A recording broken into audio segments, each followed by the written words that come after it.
సౌకర్యాలంటే అదృష్టాలు అనుకోవద్దు, అవకాశాలు. అవకాశాలు మంచివి అనుకోవద్దు, అవకాశాలు చెడ్డవి కూడా. అవకాశం మనని మంచి పని చేసేలాను చేస్తుంది, చెడ్డ పని చేసేలా కూడా చేస్తుంది.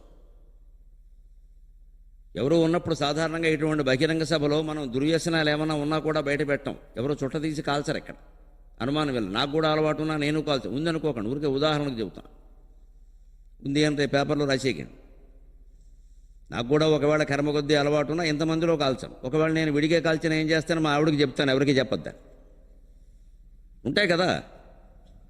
అంటే ఏమిటి, ఎవరూ లేనప్పుడు ఆవిడకి కూడా తెలియనప్పుడు నేను కాల్చడానికి సిద్ధమే కదా. ఇదే మనిషికి అవకాశం అంటే. అవకాశం ఎప్పుడు పాజిటివ్ కాదండి, అవకాశం నెగిటివ్ కూడా అవుతుంది. అవకాశం మనం చెడిపోవడానికి పనికొస్తుంది, దారి చూపిస్తుంది, బాగుపడడానికి దారి చూపిస్తుంది. దురదృష్టం ఏమిటంటే మా చిన్నతనంలో బాగుపడే అవకాశాలు 9 ఉంటే చెడిపోయే అవకాశం 1 ఉండేది. ఇప్పుడు సరిగ్గా రాష్ట్రంలో జరుగుతున్నట్టు అన్ని రివర్స్లో నడుస్తున్నాయి వ్యవహారం, మొత్తం అన్ని రివర్సే. ఇప్పుడు చెడిపోయే అవకాశాలు 9 ఉన్నాయి, బాగుపడే అవకాశం 1. అంచేది ఇప్పుడు ఎక్కువ చెడిపోతున్నారు.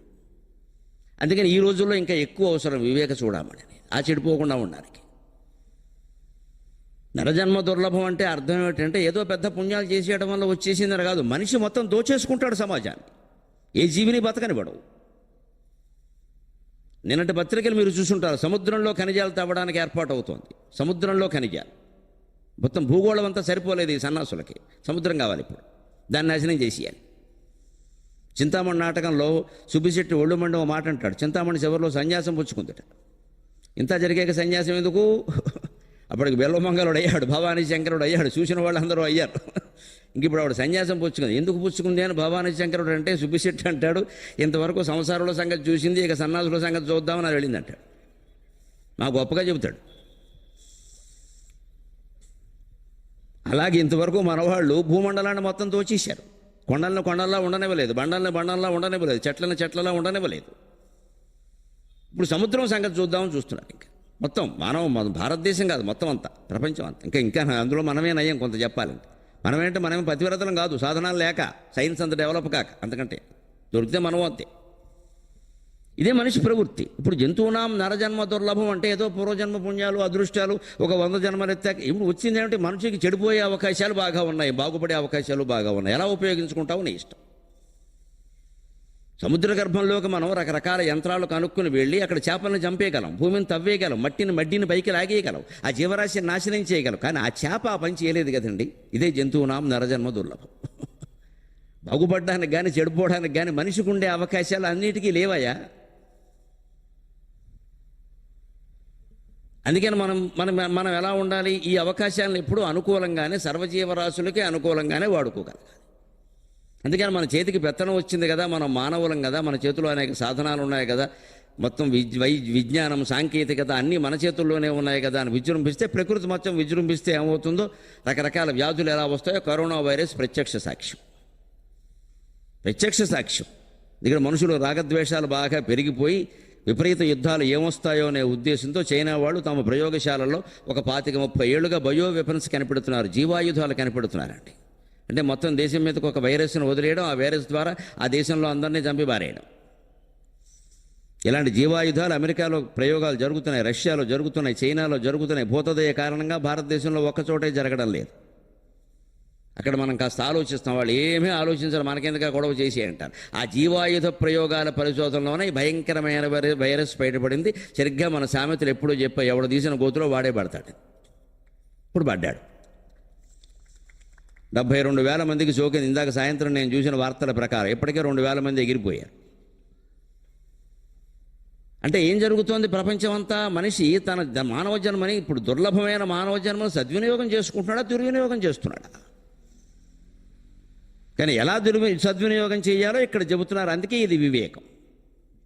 ఉరికి జన్మ గొప్పది అనగానే సరిపోలేదు. ఇక్కడ జంతువునా నరజన్మ దుర్లభం, ఇతర జీవులకు లేని అవకాశాలు ఎన్నో మనకున్నాయి కదా. ఒక తాబేలుని మనం తిరగబెట్టి తీసి డెప్ప మీద కొట్టి చంపేయగలం, డెప్ప తిరగేసి కొట్టి చంపేయగలం. తాబేలు మనం చంపలేదు. ఒక దోమ మన కొట్టగలదు కానీ చంపేయలేదు. కానీ మనం రకరకాల ఆయుధాలు పెట్టి ప్రయోగాలు చేసి ఆలౌట్లు పెట్టి ఈలౌట్లు పెట్టి మొత్తం కొన్ని లక్షల దోమలను చంపగలం. మరి ఉంది, మనకు అవకాశం ఉంది. కుడుతుంటే ఏం చేస్తామండి అంటే బాగానే ఉంది. దానికి మనం అన్నదన్నట్టే అది కుడుతుంటే ఏమనుకుంటుందంటే మనం బాధ పెడుతున్నాం అనుకోవట్లేదు, నాకు ఆహారం దొరికింది అనుకుంటుంది. మనం ఇడ్లీ సాంబారు తినడంతో మన కుట్టి రక్తం తాగడం కూడా దానికి అంతే. మన చర్య మనది, మన ఇడ్లీ సాంబారు తింటుంటే నోటి దగ్గర లాక్కుంటే మనకి నోటికాడ కూడు లాగేసాం అంటాం కదా. దోమ కుట్టినప్పుడు ఎవరన్నా ఇలా కుడితే అది నోటికాడ కూడు లాగేశాడు అనుకుంటా. దానికి ఏం తెలుసు మనం ఏదో ఉన్నామని బాధపడుతున్నామని హింసని, అవన్నీ దానికి తెలియదు. దాని సహజ జీవ లక్షణం ప్రకారం అది ప్రవర్తిస్తుంది. అయితే దోమ తప్పు లేదు, అంతకంటే ఎక్కువ ఆలోచించలేదు. అది ఒక జంతువును ఎప్పుడు తప్పు పట్టద్దు. జంతువు అంతకంటే ఎక్కువ ఆలోచించదు.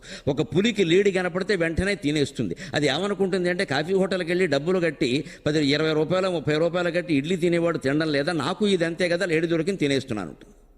అందుకని చంపుతున్నామని, గోళ్ళు పెట్టి గిచ్చుతున్నామని, పంజా దెబ్బని, నెత్తురు వచ్చిందని, ఇదంతా దానికి అర్థం కాదండి. ఆ విషయం దాని మస్తకానికి అంత శక్తి లేదు. కానీ మనకి ఒక ప్రాణిహింస గురించి చాలా స్పష్టంగా తెలుసు. మనకి ఇది హింస అని, ఇది చేయొచ్చని, ఇది చేయకూడదని మనకు తెలుసు. మనకు గురువులు ఉన్నారు, తల్లిదండ్రులు ఉన్నారు, గ్రంథాలు ఉన్నాయి.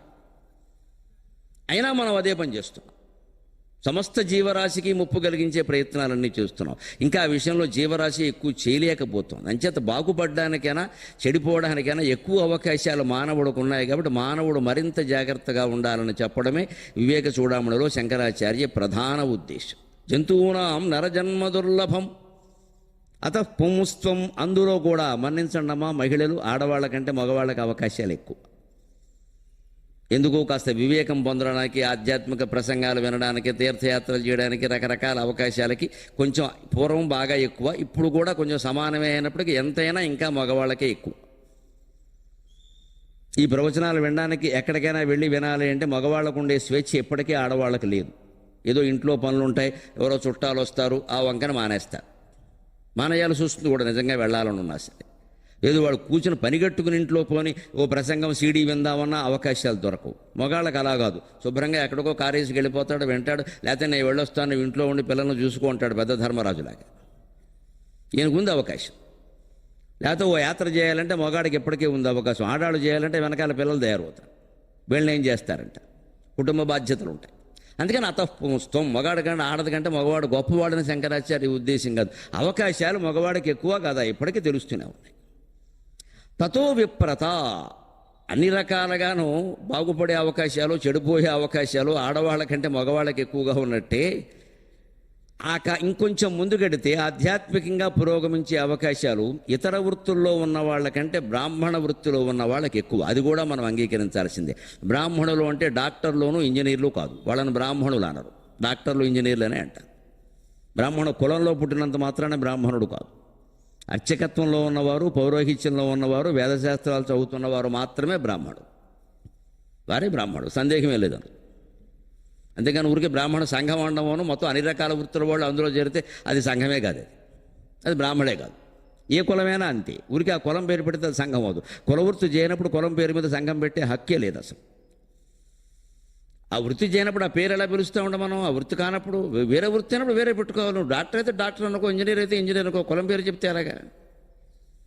ఇప్పటికీ మనకి అదే నడుస్తుంది. ఎందుకంటే మనకు దానివల్ల ఏవో కొన్ని ప్రయోజనాలు ఉన్నాయి. కార్పొరేషన్లో కోట్లు ఇవ్వడాలు ఉంటాయి కదా, అందుకని దానికి ఆ కూడా వేరే కోట్లు చాలా ఉన్నాయి దానికి.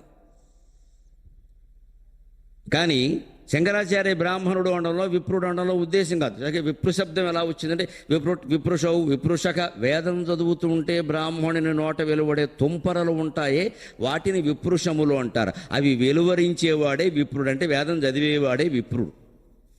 డాక్టర్ పని చేసేవాడు, ఇంజనీర్ పని చేసేవాడు విప్రుడు కాదు, వాడు డాక్టర్ అంతే దాని లెక్క. అంచేత విప్రత్వం. ఇప్పుడు చెప్పండి, వేదం చదవడం, అర్చకత్వం చేయడం, పౌరోహిత్యం చేయడం అనేది ఆధ్యాత్మిక పురోగతికి ఒక అవకాశమా కాదా? మనం గుళ్ళో ఊరికే 2 నిమిషాలు దర్శనం చేసుకుని కొబ్బరికాయ మొక్క తీసుకుని బయటకు వస్తాం. అర్చకుడికి ఎంత అవకాశం ఉంది? హాయిగా అక్కడే కూర్చోవచ్చు, దేవుడి విగ్రహాన్ని కౌగులించుకుని కూర్చోవచ్చు. మనకి ఎప్పుడో వారానికి ఒకసారి నిజరూప దర్శనం చూపిస్తారు. ఆయనకి ఎప్పుడంటే అప్పుడే నిజరూప దర్శనం చేయొచ్చు కావాలంటే. ఎంతసేపైనా హారతి ఇచ్చుకోవచ్చు, ఎంతసేపైనా పూజ చేసుకోవచ్చు, గర్భగుడిలో కూర్చోవచ్చు, తలుపు వేసుకోవచ్చు. కానీ అర్చకుడు కూర్చుంటాడా? మనం వచ్చినప్పుడే ఆయన లోపలికి వెడతాడు, తర్వాత బయటకు వచ్చి వైకాపాయా టీడీపీ అంటాడు. ఆయన గొడవ అయింది, ఆయన దౌర్భాగ్యం అయింది. పేపర్ పట్టు కూర్చుంటాడు, వార్తలన్నీ చర్చిస్తాడు.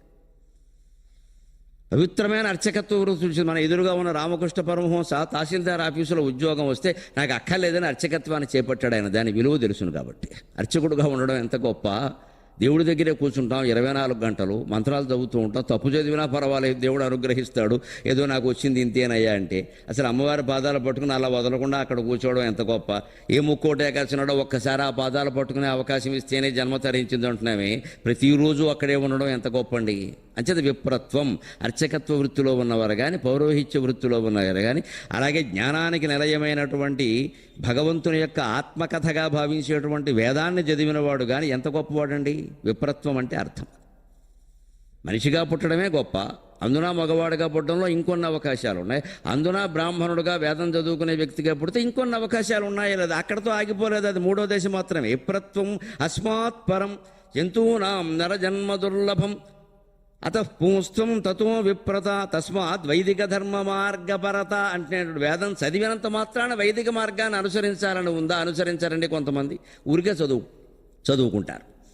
అంచేది వేదంలో చెప్పినటువంటి వేదో నిత్యమధీయతాం తదుతితం కర్మస్వనుష్ఠీయతాం, వేదం నిత్యం చదవండి, అందులో చెప్పినటువంటి పనులు చెయ్యండి అన్నారు.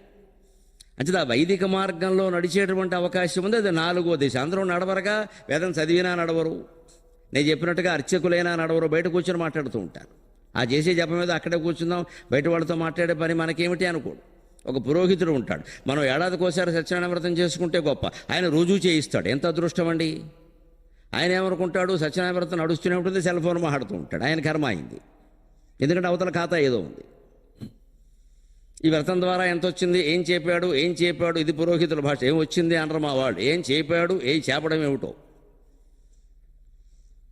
ఎంత చెబితే సరిపోతుందో ఈయనకి. లేకపోతే భోజనం సరిగ్గా పెట్టకపోతే చారు ఏడిచేడేమిట్రా పులిసేడవక అంటాడు. మొత్తం మీద 2 ఏడుపే. ఇప్పుడు చారుకి పులుసుకి పెద్ద తేడా ఏముంది, అందులో మొక్కలు ఏవో ఉంటాయి, ఇందులో మొక్కలు ఉండవు, అంతేనా? అంతే. చారు ఏడిచేడేమిట్రా పులిసేడవక అంటాడు, అంతే. అంతే. తక్కువ డబ్బులు ఇస్తే ఇది ఏడిచేడేమిట్రా అదే అడవక అంటాడు. పురోహితుడు ఇదే గొడవ. అంతేగాని ఏడాదికోసారి వ్రతం చేయించుకుంటేనే ఆయన పుణ్యాత్ముడు అంటున్నారే, రోజు ఎవరో ఒకరి చేత వ్రతం చేయిస్తున్నా నా జన్మ ఎంత ధన్యమైంది. ఈ కథంతా నాకు కంఠస్థం వచ్చేసింది కదా, ఈ మంత్రాలన్నీ నాకు కంఠస్థం వచ్చేసే కదా. ఏకదాన విశారణ్యే అని మొదలు పెడితే చిట్ట చివరి వరకు 5వ కొబ్బరికాయ కొట్టే వరకు మొత్తం అంతా కంఠపాఠంగా చెప్పేస్తున్నాను కదా, నేనెంత అదృష్టవంతుడు నేను అనుకునే పురోహితుడు ఎవరైనా ఉంటే వారికి నమస్కారం. అది పౌరోహిత్యం. అప్పుడు ప్రతిరోజు వ్రతాన్ని ఆయన శ్రద్ధగానే చేయిస్తాడు. ఆయన ఇంట్లో వేరే చేసుకోక్కర్లేదు అసలు. రోజు ఆయన చేయిస్తున్నాడు కదా, ఇంకేమిటి చేసుకునేది. రోజు పాఠం చెప్పే మాస్టర్ మళ్ళీ విద్యార్థి కింద కూర్చుంటాడా? ఎక్కడైనా అవసరం ఏముంది? ఆ పాఠం ఆయనే చెబుతున్నాడు. ఆ అర్చకత్వ వృత్తిని, పౌరోహిత్య వృత్తిని, అలాగే వేదశాస్త్ర పాండిత్యాన్ని ఎవరు అనుసరిస్తారో, ఆచరణలో పెడతారో వారు ధన్యులు. అదే వైదిక ధర్మ మార్గపరత. విద్వత్వం అస్మాత్ పరం, అక్కడతో ఆగిపోతారండి కొంతమంది, ఆ కర్మ మార్గంలో ఆగిపోతారు. అందుకే శంకరాచార్య ఏమంటున్నాడు అంటే, లేదు, వైశ్వదేవము సహా, అగ్నిహోత్రము సహా, ఆహితాగ్ని వృత్తి సహా ఎన్ని రకాలు నువ్వు చేసినా సరే విద్వత్వం, పండితుడివి కావాలి, గ్రంథాలు బాగా చదవాలి. కనీసం 108 ఉపనిషత్తులు ఉన్నాయి ఓ బ్రాహ్మణ, 10 ఉపనిషత్తులైనా చదివావా? ఈశోపనిషత్తు, కేనోపనిషత్తు, కఠోపనిషత్తు, ప్రశ్నోపనిషత్తు, ముండకోపనిషత్తు, మాండూక్యోపనిషత్తు, ఛాందోగ్యోపనిషత్తు, బృహదారణ్యకోపనిషత్తు, తైత్తిరీయోపనిషత్తు, ఐతరేయోపనిషత్తు, ఈ 10ంటిని దశోపనిషత్తులు అంటారు. ఇవి చాలా ప్రధానమైనవి. అందుకే వీటికి భాష్యం రాశారు శంకరాచార్య, 108ంటికి రాయలేదు ఆయన. ఇంకా 2-3 మహానారాయణోపనిషత్తు, ఇలాంటి వాటికి మొత్తం 13-14ంటికి రాశారు. ఇవి చాలా ముఖ్యం కాబట్టి అవి చదవాలి. కేవలం వేదం చదువుకుంటే ఉపయోగం. వేదం కర్మ మార్గాన్నే బోధిస్తుంది. యజుర్వేదం అంతా యజ్ఞాలు మంత్రాలు ఉంటాయి, ఋగ్వేదంలో దేవతా సూక్తులు స్తోత్రాలన్నీ ఉంటాయి. ఆ సూక్తులనే సామవేదంలో సంగీత రూపంలో గానం చేస్తారు. అంతకంటే ఏమీ లేదు, కొట్టుకుపోవక్కర్లేదు వాటి గురించి. అథర్వణ వేదం ఇదివరకు యజుర్వేదంలో భాగంగానే ఉండేది. అప్పుడు 3 వేదాలు అనేవారు, త్రయీ విద్య అనేవారు దీన్ని. త్రయీ త్రివర్గ నిలయ అని లలితా సహస్రంలో ఉండగా, త్రయీ అంటే అర్థం అదే, 3 వేదాల స్వరూపమే అమ్మవారు. దాంట్లోంచి అథర్వణ వేదాన్ని వేరు చేశారు కొంచెం. వేదవ్యాస మహర్షి ద్వాపర యుగాంతంలో చేశాడు ఆ పని. అప్పటి నుంచి చతుర్వేదాలు. అంతకుముందు 3 వేదాలు. అందుకే బ్రాహ్మణుడికి 3 విభూతి రేఖలు. 4 వేదాలు అంటే 4 ఉండేది. 3 విభూతి రేఖలు. 3 విభూతి రేఖలు 3 వేదాలకే ప్రతీక. పూర్వం 3 ఉండేవి. అందులోంచి యజుర్వేదంలో భాగంగా ఉన్నదాన్ని, అథర్వణ వేదాన్ని వేరు చేశారు. ఎందుకంటే కలియుగంలో దీని ప్రయోజనాలు వేరుగా ఉంటాయి. ఇది లౌకికమైన కర్మకాండ. మన లౌకిక ప్రయోజనాలు సాధించడానికి సంబంధించిన విషయాలన్నీ అథర్వణ వేదాల్లో ఉంటాయి. లౌకికంగా ఓ పదవి కావాలి అంటే ఒక యజ్ఞం చేయాలి, ఆ యజ్ఞానికి సంబంధించిన అథర్వణ వేదంలో ఉంటాయి. ఎవరో మన ఆస్తి కాజేశారు, వాడి మీద ఏదో చెయ్యాలి, ఈయన ఏం చేయలేకపోతున్నాడు, శక్తిహీనుడు, దేవతా శక్తిని సాధించవచ్చు, అది అధర్వణ వేదంలో ఉంటుంది. కానీ దానికి కొన్ని పద్ధతులు ఉంటాయి. ఏమైనా తేడా వస్తే వీరికి బెడిసి కొడుతుంది, చూసుకోవాలి. ఉంటుంది, ఉండడం ఉంటుంది. కరెంటు తీగ పట్టుకోవడం చేత కాకపోతే ఏమవుతుంది, ప్రాణాలు పోతాయి. ప్రతివాడు పట్టుకుంటే ఎలాగా? అందుకని అధర్వణ వేదంలో కాస్త లౌకిక ప్రయోజనాలు సాధించడానికి అవసరమైన ఉంటాయి. అవి ద్వాపర యుగం వరకు వాటిని బయట పెట్టవలసిన అవసరం కలగలేదు. గమనించాలి, ఆనాటి ప్రజల ప్రవృత్తి. ఎవ్వరికీ వాటి మీద దృష్టి ఉండేది కాదు. ఇంత గొప్పగా వేదాలు శాస్త్రాలు మోక్షం పొందే మార్గం ఉన్నాక ఈ పదవులు పీఠాలు ఎవడి మీదో కష్ట తీర్చుకోవడాలు ఎందుకు వచ్చిన గొడవ ఇదా అన్నట్టుగా ఉండేవారు ఆ ప్రజలు. కాబట్టి దాన్ని బయట పెట్టాల్సిన అవసరం రాలా. 3 వేదాలు. కలియుగం వచ్చేసరికి ఏమైంది, మనబోటి గ్యాంగ్ అంతా తయారయ్యారు. 2,000 తీసుకుని ఓట్లు వేసేవాళ్ళు తయారయ్యాక ఇలాగే ఉంటాయి పరిస్థితి. అందుకని మనం వ్యాసుడు బయట పెట్టకపోయినా మనవాడైనా బయట పెడతాడు ఖచ్చితంగా. అందుకని వ్యాసుడు ఎందుకు వచ్చిన గొడవ రాబో అని అది కూడా ఆయన బయటపెట్టి యజుర్వేదం నుంచి విడదీసి అధర్వణ వేదం 4 వేదాలు సరే ఆయన వాడు చేసుకోండి, అనుభవించేవాళ్ళు అనుభవిస్తారు, నాకేం ఉన్న విషయం లేదు. ఈయన చేపితే ఆ పని ఎవడో చేస్తాడు, పెంట చేస్తాడు, దాన్ని సరిగ్గా చేయడు. అప్పటి నుంచి వేదాలు వ్యాసం చేశాడు. వ్యాసం అంటే విభాగం చేయడం. అందుకే ఇప్పటికీ తెలుగులో వ్యాసాలు రాయిస్తారు. విభాగం చేశారంటే ఓ పారాగ్రాఫుల కింద విభజిస్తారు. అదే వ్యాసం అంటే విభజించరు, విభజన చేసి రాయడం. ఆయన వేదాలను విభాగం చేశాడు కాబట్టి వేద వ్యాసుడు అన్న. అలాగా 4 వేదాలు ఉన్నాయి కదా, ఈ 4 వేదాలు చదివినంతలో ఏమవుతుందంటే ఈ కర్మకాండ తెలుస్తుంది, దానివల్ల కలిగే ప్రయోజనాలు కలుగుతాయి, కానీ జ్ఞానం కలగదు. ఉపనిషత్తులు చదివితేనే విద్వాంసుడు అవుతాడు. అందుకని విద్వత్వం అస్మాత్పరం. ఎందుకంటే అందుకే దాన్ని ఉపనిషత్తులను ఏమంటారంటే మీకు వేదాంతం అంటారు. వేదాంతం అనే మాట ఉపనిషత్తులకు సంబంధించి. వేదాంతం వేదం చివరిలో. వేదం 4 వేదాలు చెప్పిన తర్వాత, లేదా ఆయన ఏ శాఖకి చెందినవాడైతే ఆ వేదం పూర్తిగా చెప్పిన తర్వాత 12 ఏళ్ళు 16 ఏళ్ళు పట్టాక దాన్ని ముగించి ఇతను వేదాంతం నేర్చుకుందుకు కూడా యోగ్యుడని అనిపిస్తేనే గురువు శిష్యుణ్ణి దగ్గరికి పిలిచి ఇంచుమించు చెవులో చెప్పినట్టుగా ఉపనిషత్తు చెప్పేవాడు. అందుకే దానికి ఉపనిషత్తు అని పేరు వచ్చింది. ఉప అంటే సమీపంలో, నిషణ్ణ అంటే కూర్చున్నవాడు అని అర్థం. ఉపనిషత్తుల దగ్గరగా కూర్చోబెట్టి ఇంచుమించు చెవులో చెప్పేవాడు. ఎందుకంటే ఇది అందరికీ చెప్పేది కాదు నాయన, బజార్లో అమ్మే వ్యవహారంగా దీన్ని దుర్వినియోగం చేస్తారు. ఇది మహత్తరమైన జ్ఞానం. ఇది ఎందుకండి ఇంత మహత్తరమైన జ్ఞానం, విద్వత్వం అంత గొప్పదా అండి, ఉపనిషత్తులు చదవడం అంత గొప్పదా అంటే అందులో చెబుతారు ఒక మాట కఠోపనిషత్తులో, నాయమాత్మా ప్రవచనేన లభ్యక న బోధయా న బహునాశ్రుతేన యమే వైశ వృణుతే తేన లభ్యక తస్యైష ఆత్మా వివృణుతే తనుం స్వాం అంట. ఇది తెలియాలి అంటే ఎంత వైరాగ్యం ఉంటే సాధ్యం అవుతుంది, మామూలుగా తెలుస్తుంది. అనాయమాత్మా ప్రవచనేన లభ్యక. నా బోటిగాళ్ళు ఎంతమంది ఎన్ని ప్రవచనాలు చెప్పినా భగవంతుడు మీకు దొరకడు, అనుమానం లేదు నాకు దొరకడు. ఎంతవరకు దొరకలేదు. ఇక ముందు చెబితే ముందు కృష్ణారావు గారికి చెబుతాను దొరికాడే. ఆ పుణ్యం అయిందే కదా మరి. నాకు దొరకల, మీకు దొరకడు, అనుమానం వెళ్ళా. ప్రవచనేన లభ్యక నాయమాత్మా లభ్యక నా బోధయా. ఎంత తెలుసున్నా సరే, ఎన్ని గ్రంథాలు చదివినా సరే, నా బహునా శృతేనా, ఎన్ని చదువులు చదివినా సరే దొరకడు.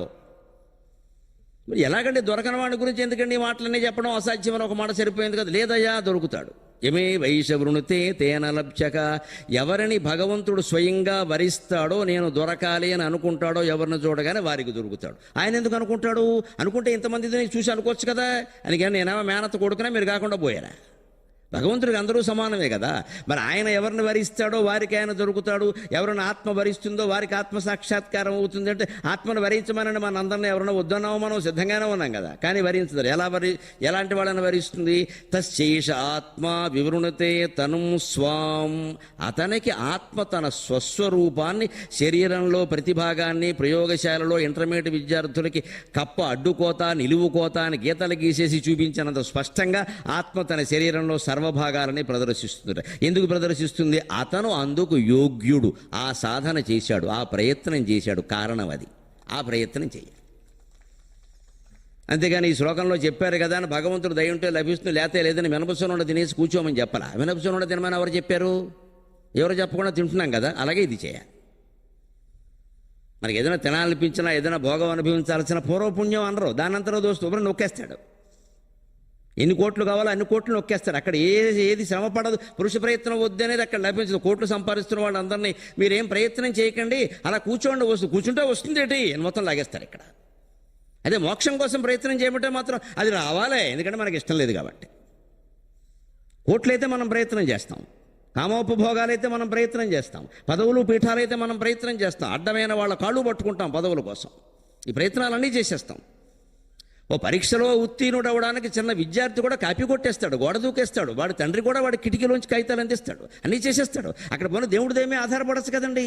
పాసవుతాడు లేతాడు, ఆగడు. పాసవుతే ఎలాగండి అంటాడు వెంటనే.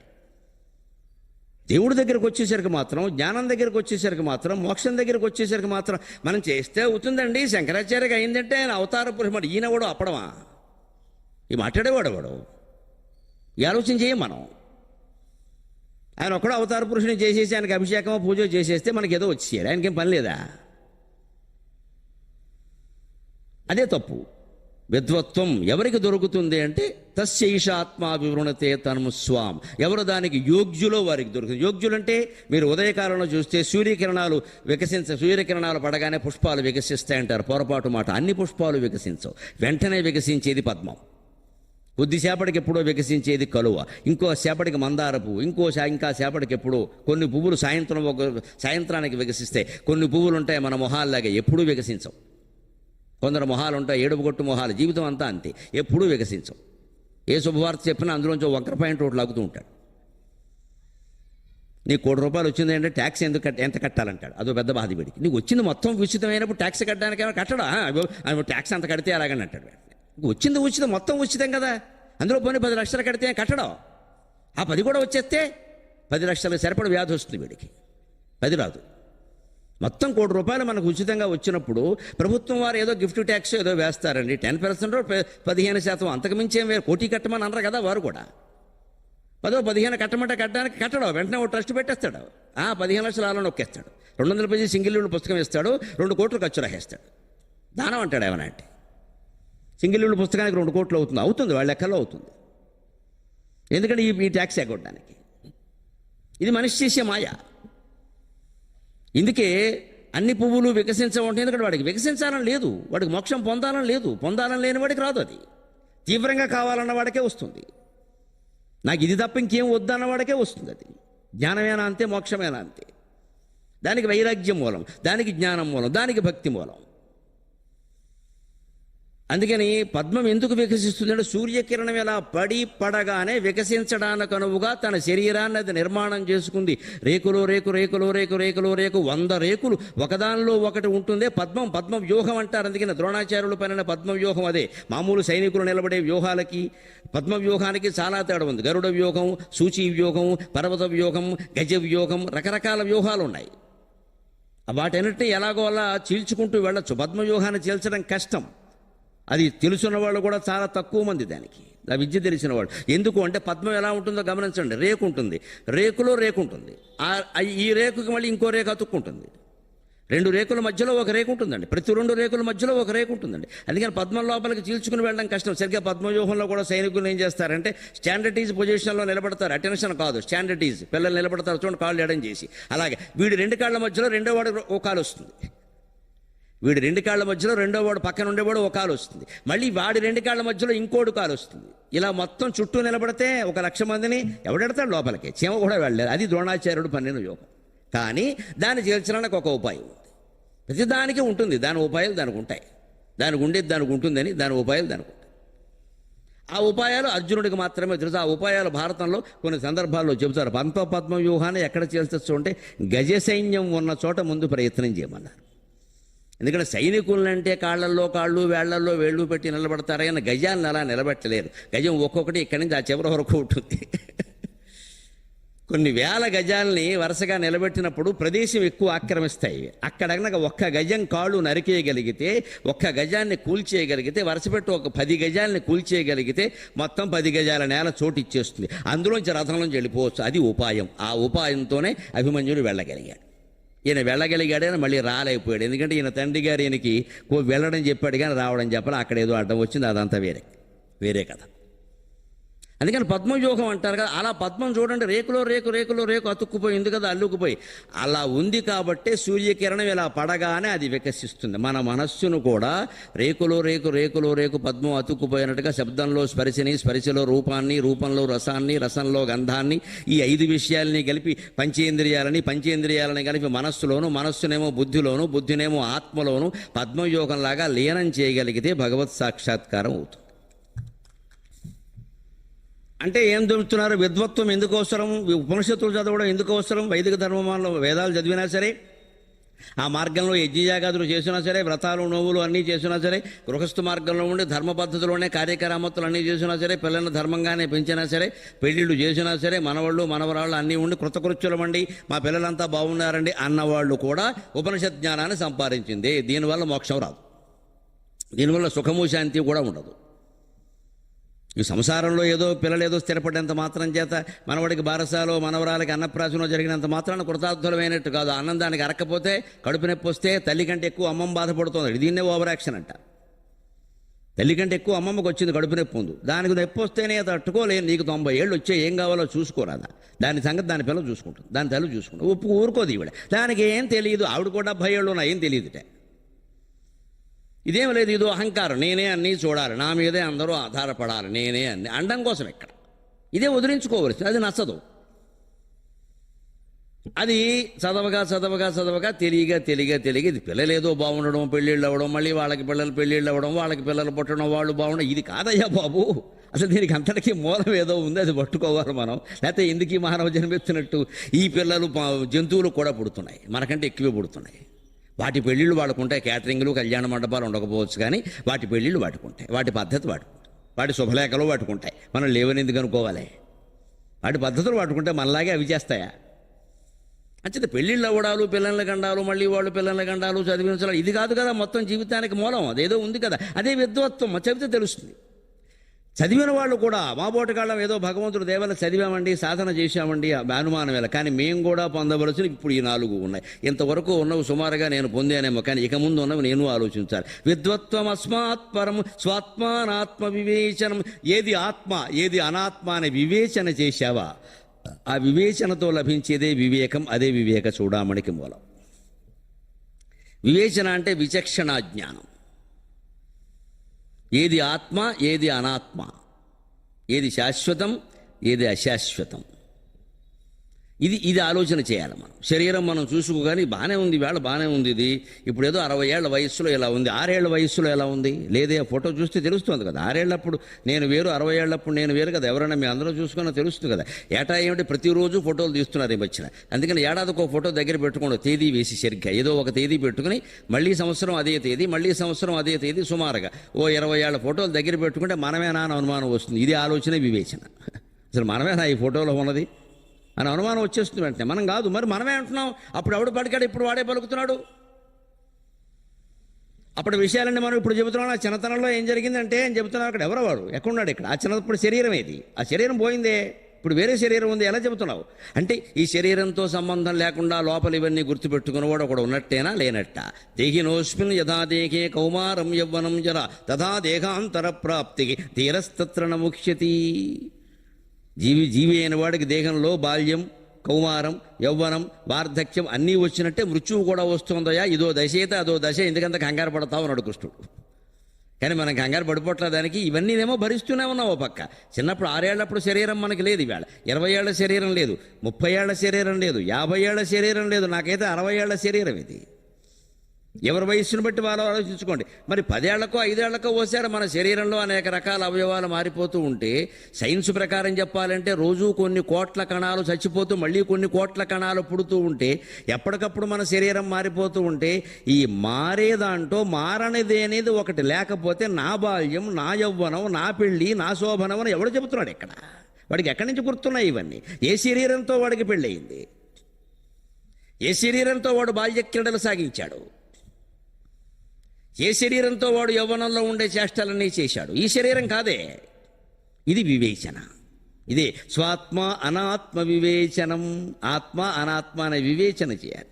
వివేచన కూడా చేస్తే సరిపోతుంది. వివేచన చేస్తారు, చాలామంది చేస్తారు, తెలుస్తారు, బాగా వాదిస్తారు, ఉపన్యాసాలు ఇస్తారు. మేమే ఉదాహరణ. మిమ్మల్ని అందరినీ ఒప్పిస్తాం. ఇంటికి వెళ్ళిన తర్వాత మళ్ళీ కాస్త గోంగూర పచ్చట్లో ఉల్లిపాయ లేకపోతే గొడవ పెట్టేస్తాం. మామూలుగా కాదు, రాజధాని ఉద్యమం అంతా ఉద్యమం చేస్తాం. రాజధాని కంటే మాకు ఉల్లిపాయ ముఖ్యం. అందులో ఇప్పుడు ధర పెరిగాక మరీ ముఖ్యం. ఎవడు గొడవ వాడిది.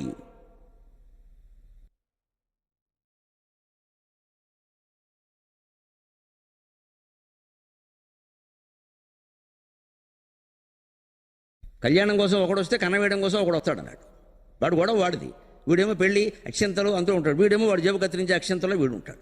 వాడు అందుకోసం వచ్చాడు. అంచేతన స్వనుభవం అని ఎందుకన్నారు శంకరాచార్య అంటే ప్రత్యక్షంగా అనుభవ, స్వానుభవం అనలేదండి, మాట చాలా జాగ్రత్తగా వాడారు ఆయన. స్వానుభవం అనలేదు, అనుభవం స్వనుభవం. ఇది అనాదేశంది. స్వానుభవం అంటే సవర్ణ దీర్ఘసంధి, స్వ అనుభవం స్వానుభవం, అది ఇది సవర్ణ దీర్ఘసంధి. ఇది అనుభవం స్వనుభవం, ఇది అనాదేశంది. గురువు ఆజ్ఞ, గురువు ఆజ్ఞలాగా. మంచి అనుభవమేనా నువ్వు పొందింది? అపరోక్ష జ్ఞానం, అపరోక్ష సిద్ధి అని ఆయన గ్రంథాలు ఉన్నాయి. అపరోక్షానుభూతి అని శంకరాచార్య గ్రంథం ఉంది ప్రత్యేకంగా. ఆ అపరోక్షానుభూతి పొందావా? అపరోక్షానుభూతి అంటే ప్రత్యక్షంగా కళ్ళతో చూడడం కాదు, అది అది సాధ్యం కాదు. ఆత్మను అలా చూడడం. పరోక్షానుభూతి అంటే గురువులు కానీ పెద్దలు కానీ వర్ణించి చెబుతూ ఉంటే మనం అనుభూతి పొందడం. అది కూడా మనకి ప్రత్యక్షం కాదుగా, వారు చెబుతున్నారు, వారి మీద ఉండే గౌరవంతో మనం నమ్ముతున్నాం. రామకృష్ణ పరమహంసకి భవానీదేవి కనపడింది అంటే మనం నమ్ముతున్నాం, అందులో అనుమానించాల్సిందే. కానీ అది పరోక్షానుభూతి తప్ప అపరోక్షానుభూతి కాదుగా. మీకు కనపడలేదుగా, మీరు చూడలేదుగా, మీరు కూడా చూడగలగడం ఉందే, అది అపరోక్షానుభూతి. స్వనుభవక అంటే అర్థం అది. శంకరాచార్య దానికే ప్రత్యేకంగా అపరోక్షానుభూతి అని ప్రత్యేక గ్రంథం రాస్తారు. ఆ మహానుభావుడు స్పృశించిన విషయం లేదు, రాయని పుస్తకం లేదు. వ్యాసోచ్ఛిష్టం జగత్సర్వం, బాణోచ్ఛిష్టం జగత్సర్వం అంటారు. కానీ ఆధ్యాత్మిక ప్రపంచంలో శంకరోచ్ఛిష్టం జగత్సర్వం. ఇక ఎవడు రాయవలసింది లేదు, చెప్పవలసింది లేదు. ఎవడు ఏమి రాసినా శంకరుని యొక్క ఎంగిలే, అనుమానం ఏం లేదు. ఆయన స్పృశించాకే మనకు దొరుకుతుంది. కావ్యాల్లో సాధారణంగా బాణోచ్ఛిష్టం జగత్సర్వం అంటారు. సంస్కృత కావ్యాల్లో కాదంబర కావ్యం అంత బాగుంటుంది. ఆయన వర్ణించిన విషయం లేదు, అందుకని బాణోచ్ఛిష్టం జగత్సర్వం అట. వ్యాసుడు సరే భారతం పేరు మీద 1700 శ్లోకాలు రాశాడు. అందులో మానవ జీవితాన్ని గురించి చాలా విస్తారంగా చెప్పాడు. ఆయన స్పృశించిన సమస్య లేదు, అందుకని వ్యాసోచ్ఛిష్టం జగత్సర్వం అన్నారు. కానీ ఆధ్యాత్మిక ప్రపంచంలో, వేదాంత ప్రపంచంలో శంకరోచ్ఛిష్టం జగత్సర్వం. ఎవరు ఏం చెప్పినా శంకరాచార్యని అనుకూలించడమో ప్రతికూలించడమో, కాదన్నా అవునన్నా ఆయన్ని వాదనలోకి తీసుకోవడం అనేది తప్పలేదు. శంకరాచార్య కాదన్నా సరే అవునన్నా సరే, కాదనటో అవుననటో ఏదో ఒక కారణమో ఎల్లరూ వీరిన్ వాదమ్మల భజించిరి, కాదన్న తుఫాలు గాలి కదిలింపదోకో రాశారు ఎక్కడో సాగర ఘోషులని. శంకరాచార్యను కొంతమంది కాదన్నారు, కొంతమంది అవునన్నారు. మొత్తం మీద వాదనలోకి తీసుకోక తప్పలేదు.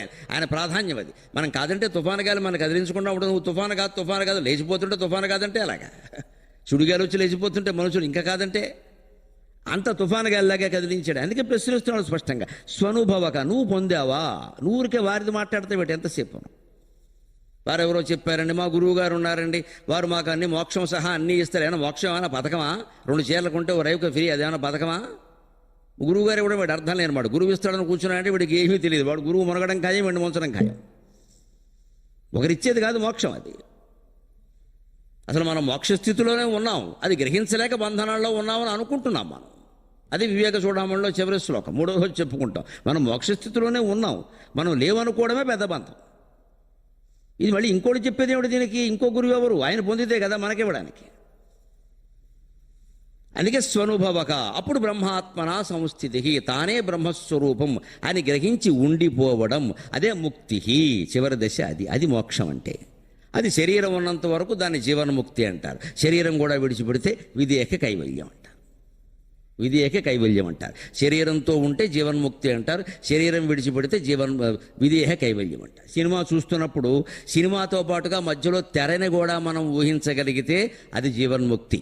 సినిమా అయిపోయిన తర్వాత సినిమా అయిపోయింది అంటామే, అది విధేయ కైవల్యం. సింపుల్గా చెప్పాలంటే అంతే. సినిమా చూస్తున్నప్పుడు సినిమా చూస్తూనే మధ్యలో ఏదైనా కన్నీళ్ళు వస్తున్నాయి, వెనకాల ఉన్నది తెర, దాని మీద ఏదో బొమ్మ ఆడుతుంది, ఇది నిజం కాదు అని గ్రహించడం ఉంది, అది జీవన్ముక్తి. మన జీవితాన్ని కూడా తెర మీద ఆడుతున్న సినిమాగా భావించాలి. కన్నీళ్ళు వచ్చినా సరే, ఆవేశం వచ్చినా సరే, అప్పుడు ఆ కోపము తగ్గిపోతుంది, ఆ కన్నీళ్లు తగ్గిపోతాయి. ఇది నాటకం అని తెలిసాక, ఇది సినిమా అని తెలిసాక ఎందుకు ఏడుస్తావు, ఎందుకు పొంగుతావు? వెంటనే మానేస్తావు. సినిమాలో కూడా కొంతమంది రుమాళ్ళు తడిసిపోతూ ఉంటాయి, మీరు గమనించిన. పక్కన ఉన్నవాళ్ళు రుమాళ్ళు కూడా తీసుకుని తడిపేస్తారు, పాపం తట్టుకోలేరు దేనికేను. తట్టుకోలేరు దేనికి, భావోద్వేగాలు ఎక్కువ పాపం. కొంత స్వభావం అది, ఏం చేస్తాం. కానీ అటువంటి వాళ్ళు ఎవరైనా ఒక్కసారి ఆ ఏడవడం ఆపి, ఏమిటో ఏదో అమ్మాయిని అత్తారింటికి పంపిస్తున్నాడు, తల్లిదండ్రి ఏడవకుండా ఉంటారు, అప్పగింతలంటే ఆయన ఆలోచిస్తే రేపు మన అమ్మాయిని పంపినా మనము అంతే కదా అంటే తగ్గిపోతుంది అది వెంటనే. లేదు సరే అప్పగింతలు ఎంత బాగా నటించాడయా బ్రహ్మాండంగా అంటే కూడా ఆగిపోతుంది. నాగేశ్వరరావు గారికి పెద్దగా భక్తి లేదు, ఆయన చాలాసార్లు చెప్పాడు నేను నాస్తికుడిని. కానీ భక్తుల పాత్రలు ఆయన్ని మించి వేసిన వాళ్ళు. తుకారాము కానీ, ఇంకోటి కానీ ఆయన్ని మించి వేసిన వాడు లేడు. అంటే నిజమైన నటన అది, ఆయనకు తెలుసు, అది నటనని తెలుసు కానీ బాగా చేశాడు. మనందరినీ భక్తి కలిగించాడు ఆయన. అలా మన జీవితంలో కూడా మనం లోపల ఆత్మస్వరూపులమై ఉండి బయటికి చేయవలసిందంతా చేయడమే, పెళ్ళిళ్ళు చేయడమే, అన్నీ చేయడమే, శుభాశుభాలన్నీ మన కర్తవ్యాలేవో మనం చేయడమే. లోపల మాత్రం నిరంతరం ఆత్మనిష్టలో ఉంటాం. ఇది ఏమిటంటే సినిమా చూస్తున్నప్పుడు కూడా తెరని మధ్య మధ్యలో గుర్తు చేసుకుంటూ ఉండడం. తెర మీద ఆడుతున్న బొమ్మ, తెర మీద ఆడుతున్న బొమ్మ అనుకుంటే ఇన్ని కన్నీళ్లు రావు, ఇంత కోపము రాదు, ఇంత ఆందోళన రాదు. అదే పూర్తి విదేహ కైవల్యం అంటే ఏమిటి? 150 అయిపోయాక మధ్యలో పాపకారం 150 కూడా అయిపోయాక బయటికి రావడం ఉంది, అది విదేహ కైవల్యం. అప్పటికి 300 క్షవరం అయింది, కుటుంబంతో పెడితే 2000 అయింది. ఇక ముక్తి కలక్కెందుకు? తప్పకుండా కలుగుతుంది. సినిమా పేరే ముక్తి. పైగా పాపకారణం నుంచి విముక్తి. పాపకారణం అంటే తెలుగులో పాపకారణం, దాని పేరు అది. అంటే దాని నుంచి ముక్తి కలిగింది కూడా, పాపాన్ని నుంచి కూడా విముక్తి కలిగినట్టే. 3000 ఖర్చు పెట్టాక ముక్తి రాదు, బ్రహ్మాండంగా వస్తుంది. అందుకని ఇది పూర్తిగా వదిలేసి బయటికి రావడం ఉంది. తెరని సినిమాని కూడా, అది శరీరాన్ని మొత్తాన్ని వదిలేసాం, అది విదేహ కైవల్యం. శరీరం ఉండగానే జీవన్ముక్తి అంటే జనక మహారాజు లాంటి వారు సాధించింది ఎటువంటి ముక్తి, వ్యాసుడు లాంటి సాధించింది ఎటువంటి ముక్తి, శంకరాచార్య లాంటి వారు సాధించింది ఎటువంటి ముక్తి అంటే వారు ఎప్పుడూ వ్యామోహాల్లో పడలేదు. కారణం ఆ తెరను కూడా గుర్తు చేసుకుంటూ ఉన్నారు. వెనకాల భగవంతుడనే తెర మీద ఈ ప్రపంచం అనే బొమ్మ ఆడుతోంది. ఇదంతా భగవన్మయం, బ్రహ్మ సత్యం, జగన్మిథ్య. సినిమా ఎలాగైతే 2.5 గంటల పాటు ఉండి తర్వాత ఉండదు, మన జీవితం కూడా అంతే. 60 ఏళ్ళు, 70 ఏళ్ళు, మహా అయితే 100 ఏళ్ళు, అంతకంటే దీనికి ఏమీ బోనస్ ఇచ్చే అవకాశం ఏం లేదు అని తెలుసుకుంటే ఉండగానే పొందుతారు. దాన్నే ముక్తికి అంటారు. శతకోటి జన్మ సుకృతై పుణ్యైర్వినాలభ్యతే. ఇది నిజానికి 100 కోట్ల జన్మల పుణ్యాలు చేసినా కూడా లభిస్తుందో లభించదో చెప్పలేము. ఎందుకంటే ఎంత పుణ్యం చేసిన వాడైనా, ఎంత విద్వాంసుడైనా గోతులో పడే అవకాశం ఉంది పూర్తిగా. అలా పడిన వాళ్ళు మహర్షులే ఉన్నారు. మనమనగా ఎంత మహాగజ పలాయంతే అంటే మత్స్యగానాంతు కాగతికి అన్నట్టు. పెద్ద సుడిగాలి ఒకటి వచ్చిందండి, సునామీ గాలి. దానికి ఏనుగులు కొట్టుకుపోతున్నాయంటే దోమలు ఏమయ్యాయి అన్నట్టు. ఏనుగులు కొట్టుకుపోతున్నాయంటే దోమలు ఏమయ్యాయి చెప్పాలి వేరే. మహామోహులు, సౌభర్య లాంటి మహర్షులు, విశ్వామిత్రులు లాంటి మహర్షులు అనుకోకుండా వ్యామోహాల్లో చిక్కుకున్నారంటే ఇక నీ సంగతి నా సంగతి చెప్పేది మనం సిద్ధంగానే ఉంటాం చిక్కుకోవడానికి. అందుకని ఇది ఎన్నో జన్మల పుణ్యం ఉంటే కానీ రాదు. ఎందుకని అంత కృషి చెయ్యాలి. ఆ పుణ్యాన్ని కూడా ఏదో వడ్డీకి వడ్డీ, ఆ వడ్డీకి ఆ వడ్డీ, బారు వడ్డీ కాకుండా చక్ర వడ్డీ కట్టేసి వసూలు చేస్తూ ఉంటారే. యాప్ల ద్వారా అప్పులు ఇచ్చే వాళ్ళందరూ అలాగే వసూలు చేస్తారు, చివరికి ఇంటికి వచ్చి తోలు తీసేస్తారు. అలాగే ఈ పుణ్యాలు కూడా ఎలా ఉంటాయంటే ఆ పుణ్యం ఈ జన్మలో పుణ్యం, ఆ జన్మలో పుణ్యం, ఈ జన్మలో పుణ్యం, ఇలా కొన్ని కోట్ల జన్మల పుణ్యాలు కలిస్తే ఆ తర్వాత జన్మలో ఏమైనా అవన్నీ ఉండి విదేహ కైవల్యం పొందడానికి అనువైన వాళ్ళ ఇంట్లో పుడతాం. అక్కడ సహజమైన ఒక వాతావరణమే మనకు అనుకూలంగా ఉండడం వల్ల తొందరగా పొందే అవకాశం. అందుకని జంతూనాం నరజన్మ దుర్లభం అతః పుంస్త్వం తతో విప్రత తస్మాత్ వైదిక ధర్మ మార్గపరత విద్వత్వమస్మాత్ పరం స్వాత్మానాత్మ వివేచనం స్వనుభవో బ్రహ్మాత్మనా సంస్థితిర్ముక్తి నో శతకోటి జన్మ సుకృతై పుణ్యైర్వినా లభ్యతే. ఇప్పుడు ఇంత జ్ఞాన మార్గం ఉండగా మరి కర్మ మార్గంలోనే ఎందుకుంటున్నారు అందులో? ఈ పూజల వల్ల, వ్రతాల వల్ల, నోముల వల్ల, గృహస్థాశ్రమం వల్ల, దాన ధర్మాల వల్ల, యజ్ఞయాగాల వల్ల ఏం ప్రయోజనం లేదా? ఉంది. అది చెబుతున్నారు వివేక చూడమణిలో తర్వాత. చిత్తస్య శుద్ధ ఏ కర్మ నతు వస్తూపలబ్ధయే వస్తులబ్ధిర్విచారేణ నకించిత్ కోటి కర్మభిః. చిత్తస్య శుద్ధ ఏ కర్మ, ఒక కర్మ ఎందుకు చేయాలి అంటే చిత్తశుద్ధి కోసం చేయాలి. చిత్తశుద్ధి అంటే మనస్సు మంచిగా ఉండడం కాదు, పొరపాటు మాట. మంచి చెడ్డ రెండూ లేకుండా మనస్సు ఖాళీ అయిపోవడం చిత్తశుద్ధి. శుద్ధి ఈ మాట ఎప్పుడు వాడతారో సాధారణంగా మన ఇళ్లలో శుద్ధి అంటే పోయిన ఎవరైనా పోతే 11వ రోజు వాడతారు. మా ఇంట్లో ఈరోజు శుద్ధి అండి అంటారు.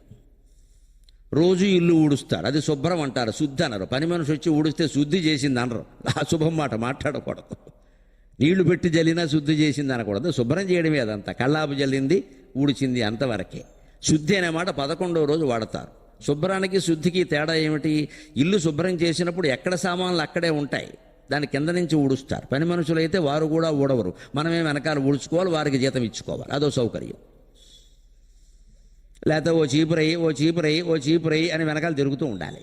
అది ఒళ్ళు మండి ఓ చీపురు ఈవుడి మీదే వేస్తుంది, కూడా వదిలిపోతుంది.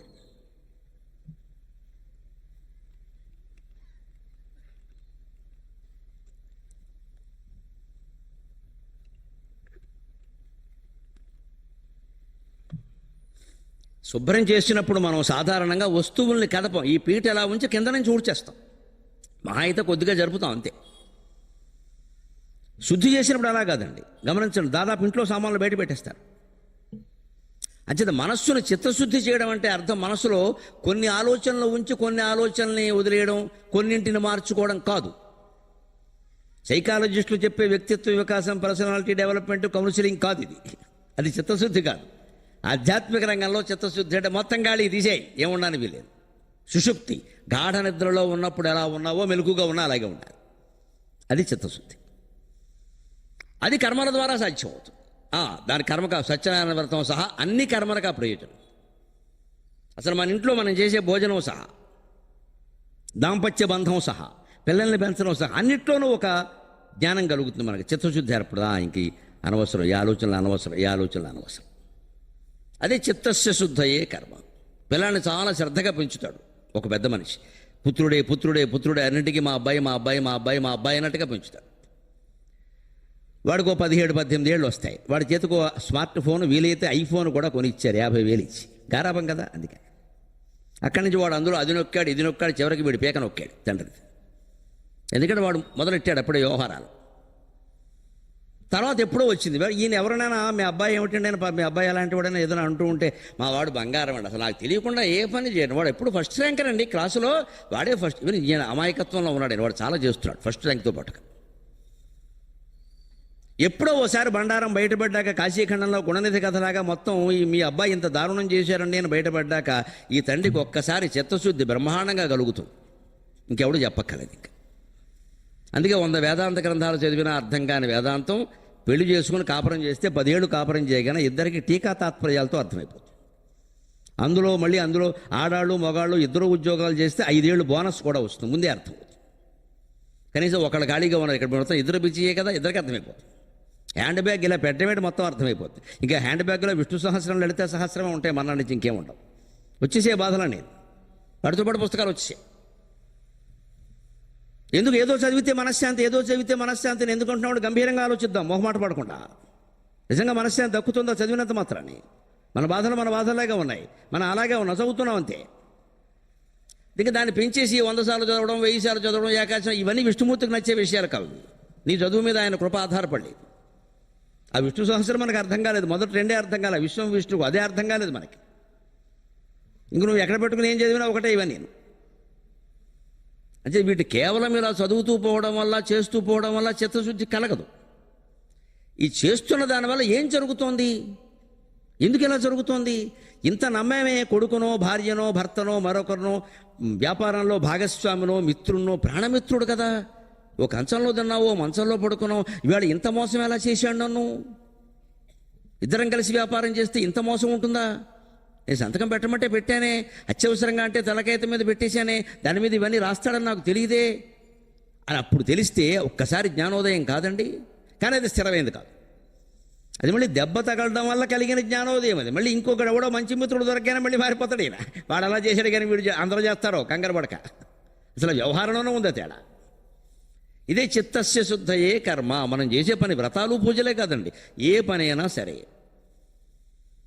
ఇది ఎందుకు జరుగుతోంది, దీని ప్రయోజనం ఏమిటి, దీని ఫలితం ఏమిటి? మనం అనుకున్నది ఒకటైతే ఇలా ఎందుకైంది, లేకపోతే మనం తక్కువ శ్రమ పడ్డాం ఎక్కువ ఫలితం ఎందుకు వచ్చింది, లేదు ఎక్కువ శ్రమ పడ్డాం తక్కువ ఫలితం ఎందుకు వచ్చింది, ఇదే విచారణ. అప్పుడు అసలు వీటన్నిటికీ మూలమైనది ఏదో మహామౌనం ఏదో ఉంది, రమణ మహర్షి చెప్పినట్టుగా అని అక్కడికి వెళ్ళిపోతాం. ఆ మౌనంలోకి వెళ్ళిపోతేనే చిత్తశుద్ధి, చిత్తం మొత్తం ఖాళీ అయింది, అన్ని ఆలోచనలు వెళ్ళిపోయాయి అందులోంచి. నతు వస్తూపలబ్ధియే. కానీ ఈ కర్మకాండ వల్ల, ఈ వ్రతాల వల్ల, పూజల వల్ల, నోముల వల్ల, గృహస్థాశ్రమాల వల్ల, బ్రహ్మచర్యాశ్రమం వల్ల, వానప్రస్థం వల్ల, చివరికి సన్యాసం పుచ్చుకుని కాషాయం కట్టినా కూడా మోక్షం వస్తుందని చెప్పలేం. నతు వస్తూపలబ్ధియే. వస్తువు అంటే ఇక్కడ మోక్షం. ఆ మోక్షం దొరుకుతుందని చెప్పలేం, కానీ చిత్తశుద్ధి కలుగుతుంది. చేయవలసిందే, మానవలసిన అవసరమేం లేదు. మానేమని చెప్పట్లేదు ఆయన. ఒక రకంగా పెద్దలు ఏం చెబుతూ ఉంటారంటే, మన ఇప్పుడు దేవాలయాల్లో, దక్షిణ భారతదేశంలో ఉండే దేవాలయాల్లో ప్రతి ఆలయంలోనూ కూడా పూజా విధానం మొత్తం శంకరాచార్య స్వామి ఏర్పాటు చేసిన విధానమే అని చెబుతారండి. స్మార్త పూజా విధానము వైష్ణవము, శైవము, శాక్తేయము కాదు. వైదిక పద్ధతిలో జరిగే స్మార్త పూజా విధానం అనేది స్మృతి పద్ధతిలో ఎటువంటి దైవాల మధ్యలో భేదం లేకుండా వినాయకుడు, శివుడు, కృష్ణుడు, రాముడు, అమ్మవారు, అయ్యప్ప స్వామి అందరూ ఒక్కటే, అది అద్వైతం అని జరిగే వేద పద్ధతిలో స్మార్త విధానం ఎక్కడ ఏ దేవాలయంలో ఉన్నా జగద్గురు శంకరాచార్య ఏర్పాటు చేసిన విధానమే అని పెద్దలు చెబుతారు. ఇప్పటికి అంచేది ఆయన కర్మకాండని ఎక్కడ వ్యతిరేకించలేదు. చేసిందే ఆయన, ఏర్పాటు చేసిందే ఆయన. ఇలా పూజ చేయండి, ఇలా అభిషేకం చేయండి, ఇలా హారతి ఇవ్వండి చెప్పిందే ఆయన. ఆ విధానం ఆయనదే అని చెప్తారు పెద్దలు. మంచిది, ఆయన దానికి వ్యతిరేకం కాదు. కానీ ఏమంటున్నారంటే చిత్తస్య శుద్ధయే కర్మ నతు వస్తూపలబ్ధయే. నువ్వు ఎన్ని దేవాలయాలు ఎన్నిసార్లు దర్శించినా నీకు చిత్తశుద్ధి కలగచ్చు, క్రమంగా ఆలోచనలు తగ్గిపోవచ్చు, క్రమంగా ఆలోచనలు లేకుండానే పోవచ్చు, కానీ నువ్వు అనుకున్న మోక్షం దొరకదు. వస్తు సిద్ధిర్ విచారేణ. మరి ఎలా దొరుకుతుందండి నా మోక్షం అంటే విచారణ చేస్తే దొరుకుతుంది. అంటే ఎందుకు ఈ వ్రతం చేస్తున్నాం, ఎందుకు ఈ నోము నోస్తున్నాం, దీని ప్రయోజనం ఏమిటి అని ఆలోచన చేస్తే దొరుకుతుంది. దానికే అక్షతదియ నోము ఉదాహరణకి. అక్షతదియ అని వస్తుంది. మన వాళ్ళు బ్రహ్మాండంగా బంగారం కొట్లు వాళ్ళందరూ టీవీలో ప్రకటన ఇచ్చేస్తారు. మీరు బంగారం కొనండి, బంగారం కొనండి, ఈ రోజు కొంటే చాలా పుణ్యం. పచ్చి అబద్ధం. పైగా అక్షతదియ కథలో ఏముందంటే బంగారం దానం ఏమనుంది, కొనమని లేదు. దానం ఏమంటే ఎవడూ చేయడు. అందుకని ఏం నచ్చుతుందో అదే చెబుతాను. నాకేమిటో మరి నా పుణ్యమో పాపమో నాకు తెలియదు. ఆ నచ్చనివి చెప్పడమే నాకు నచ్చుతూ ఉంటుంది. ఏది నచ్చదో ఎంచుకుని చెబుతూ ఉంటాను. అసలు 10 మందికి నచ్చుతుంటే నాకు నచ్చదు అది. ఎందుకంటే నచ్చేదాని వాళ్ళు మోసపోతారో నాకు తెలుసు. ఈ నచ్చడం ముఖ్యం కాదని ఎప్పుడు ఇక్కడ నచ్చడం ముఖ్యం కాదు.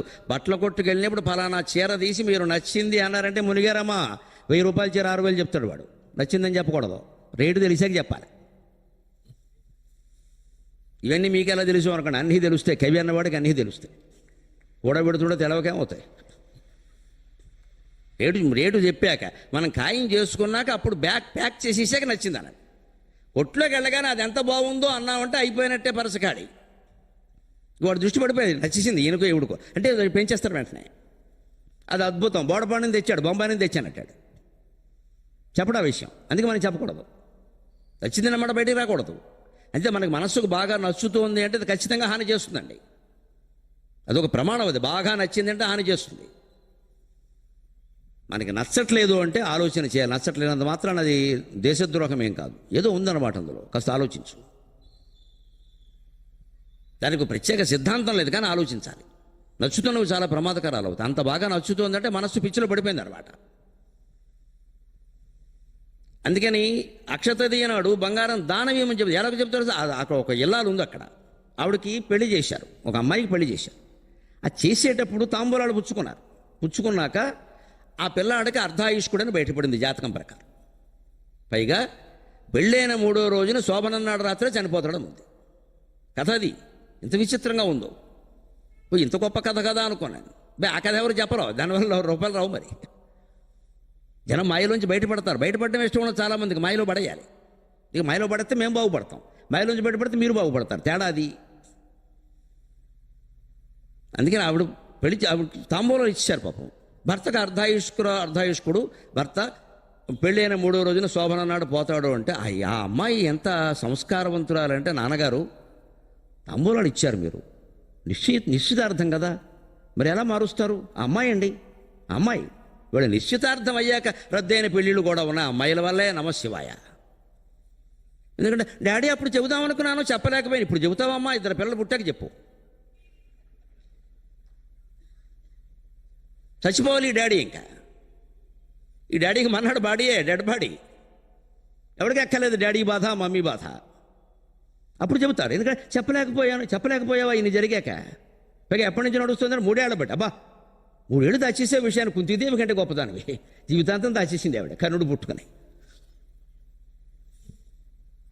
ఉండొచ్చునండి వ్యవహారాలు. చెప్పాలా వద్దా? ఎప్పుడు చెప్పాలి? అన్ని కుదరకముందే కదా. సంబంధాలు చూస్తున్నప్పుడు చెప్పచ్చు కదా. ఆయన ఏడిపోద్ది, ఆయన ఏడుస్తున్నాడు, ఎందుకు వచ్చిన గొడవ? నా ఇష్టం నేను చేసుకుని మంచిదే చేసుకో, అయిపోయా. కుదుర్చుకుని తాంబూలం వచ్చి నిశ్చితమే ముహూర్తం పెట్టుకున్నా ఏదో జరిగితే ఏమైపోతారండి తల్లిదండ్రులు? ఆత్మహత్య చేసుకోరు? ఎంత దారుణం అది.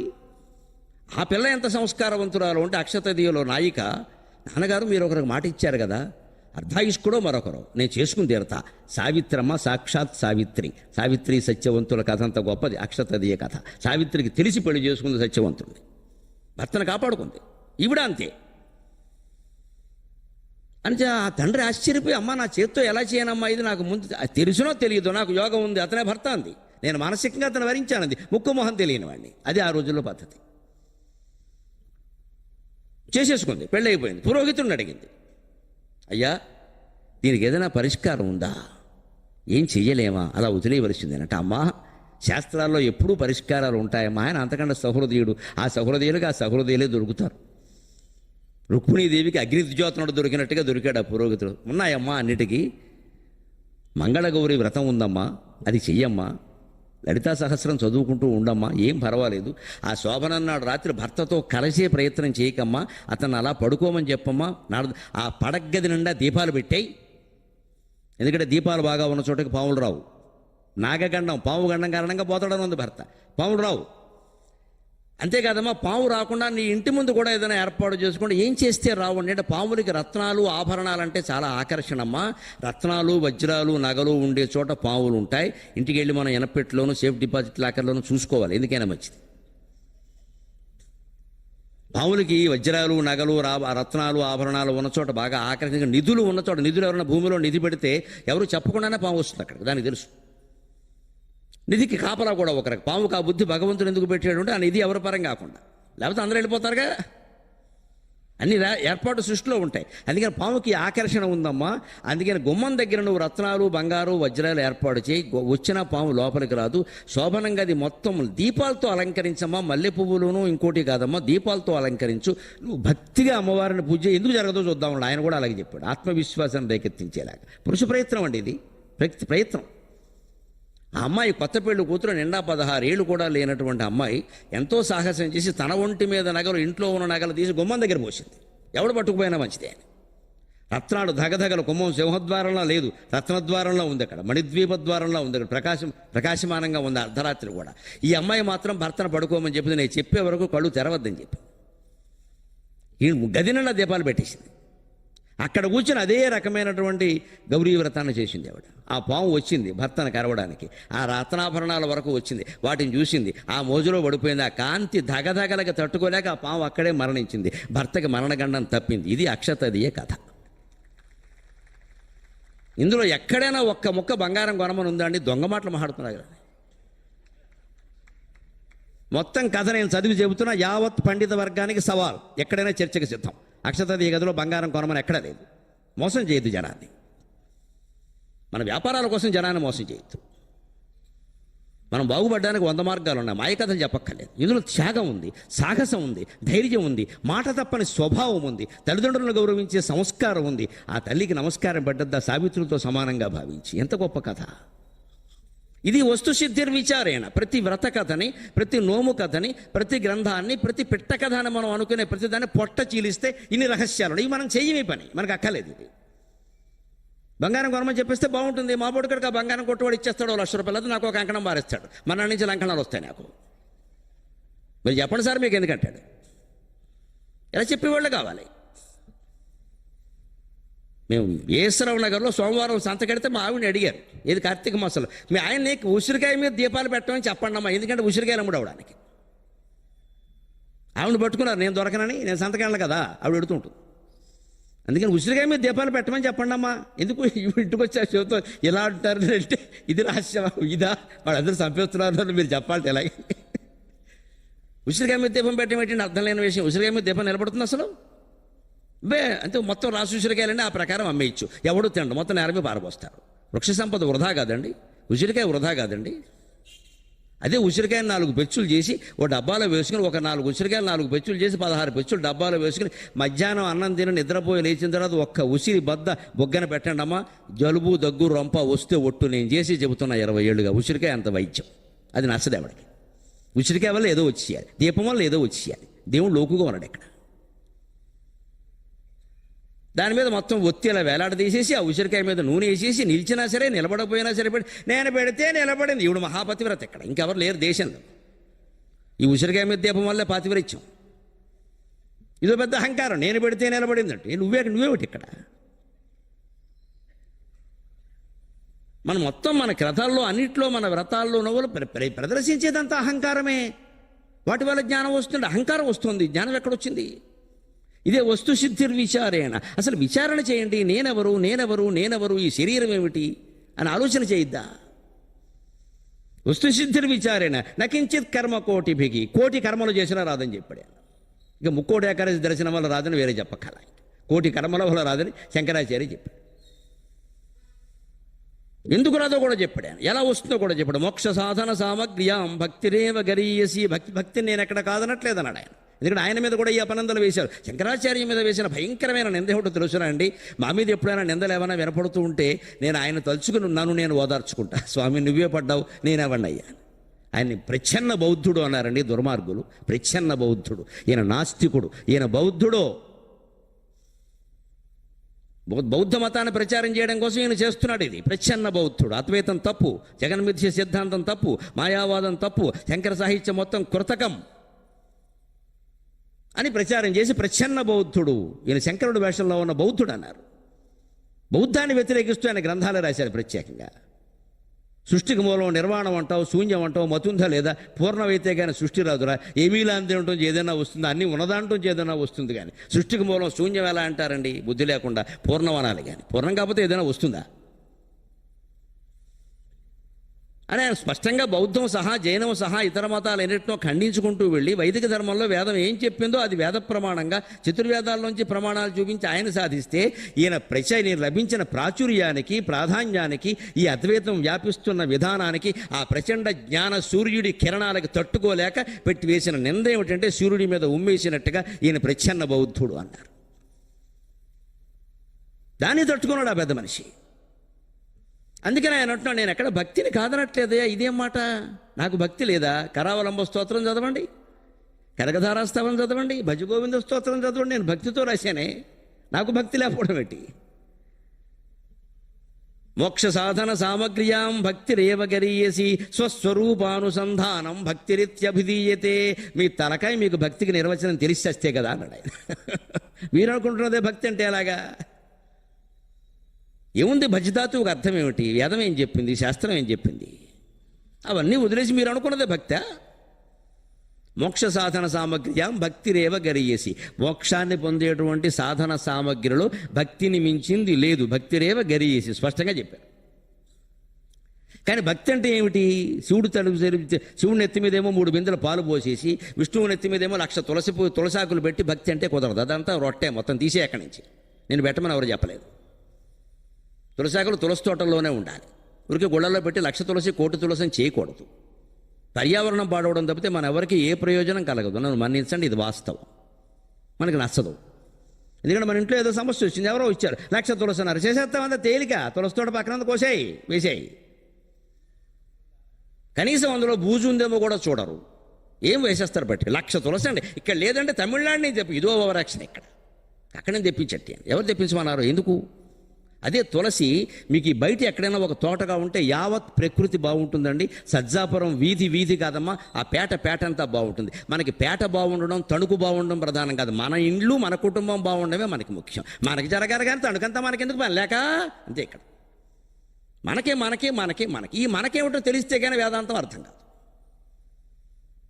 మనం ఎందుకు ఈ రకరకాల పూజలన్నీ చేస్తూ ఉంటే మొత్తం మారేడాకులన్నీ పట్టుకొచ్చేసి తులసి అంతా పట్టుకొచ్చేసి కుంకం కూడా అది రకరకాల కల్తీ కుంకం వచ్చేస్తోంది, బొట్టు పెట్టుకుంటే మొహం వాసిపోతుందని తెలుసుండి కూడా కుంకం తెచ్చి అమ్మవారి మీద పోసేస్తామంటే మనకేదో కలుగుతుంది. వీడెన్నటికీ అమ్మవారు సంతోషిస్తుందా? భక్తి అంటే ఇది కాదు. 1,000 కుంకాలు 1,00,000 తులసులు కాదు. స్వస్వరూప అనుసంధానం. నీ స్వరూపం నీకు తెలుసా? ఆత్మ అంటే ఏమిటో తెలుసా? దేహం ప్రాణమపీంద్రియాణ్యపి చలాం బుద్ధిం చ శూన్యం విదుః శ్రీవాలాంత జడోపమాస్త్వకమితి భ్రాంత భృశంవాదినక మాయాశక్తి విలాస కల్పిత మహావ్యామోహ సంహారిణే తస్మై శ్రీ గురుమూర్తయే నమయదం శ్రీ దక్షిణామూర్తయే. సోదరులు షణ్ముఖ శర్మ గారి నోట మీరు ఈ శ్లోకాన్ని వినే ఉంటారు నెల క్రితం దక్షిణామూర్తి స్తోత్రంలో.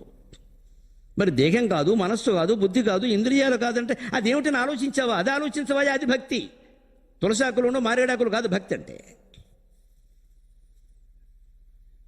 స్వస్వరూప అనుసంధానం. నేనెవరిని ఆలోచన. కనీసం 10 నిమిషాలు మంచం మీద కూర్చొని చేసావా? కనీసం స్నానం చేసేటప్పుడైనా చేసావా? అప్పుడు కూడా డబ్బులు, లెక్కలు, సంతానాలు, సంతాపాలు, ఇదే గొడవ. ఆ స్నానం చేస్తుంటూ కూడా వ్యాకరణాలు, శాస్త్రాలు, లెక్కలు వేసుకుంటుంటేనే ఒళ్ళు మండి చెప్పాడైనా, భజ గోవిందం భజ గోవిందం గోవిందం భజ మూఢమతే సంప్రాప్తే సన్నిహితే కాలే నహి నహి రక్షతి డుక్రీకరణే. భజ గోవిందం గోవిందం భజ మూఢమతే. ఎందుకయ్యా మూర్ఖుడా, స్నానం చేస్తూ కూడా వ్యాకరణం చదువుకుంటామంటే క్రయీకరణే ధారణే అయి ఉండ్రులెక్కే ఓ. ఏనికయ్యా ఈ డబ్బా వాగుడు ఎక్కాలు అప్పగించినట్టు? ఎందుకు ఇదంతా, ఈ వ్యాకరణం అంతా ఏం చేసుకుంటావు? ఇదంతా దేనికి? అసలు వస్తువు నీకు దొరకలేదు, విచారణ కూడా చేయడం లేదు, స్నానం చేస్తూ కూడా ఇదే గోల.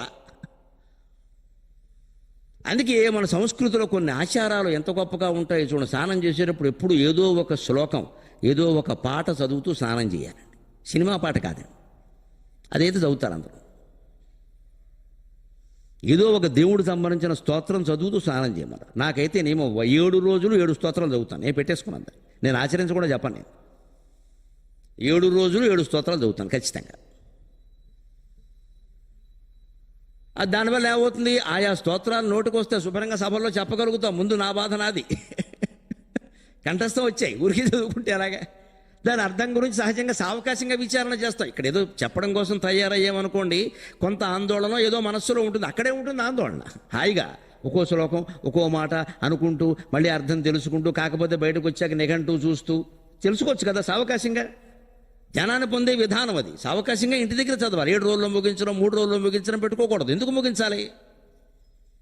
ఇది 2 రోజుల్లో ముగియాలంటే ముగియడం ఏంటో? ముగియడం ముఖ్యమా, అర్థం తెలియడం ముఖ్యమా? మొత్తం మన వ్రతాలన్నీ ఇక్కడే దెబ్బతింటాయి. భాగవతం 7 రోజుల్లో ముగియాలి, దేవీ భాగవతం 9 రోజుల్లో ముగియాలి. భోజనం 2 నిమిషాల్లో ముగించేయి, కడుపునే పొచ్చి చచ్చిపోతావు. ముగించడం ఏంటండి? మధ్యాహ్నం భోజనం 45 నిమిషాలు చేయాలి, రాత్రి భోజనం అరగంట చేయాలి. లోపల ముగిస్తే కడుపునే ఖాయం. వీళ్ళ పిల్లలకి అవకాశం లేదు, ఆ పావు గంటలో ముగిస్తున్నారు, అందుకే ఎవరికి అరగట్లేదు.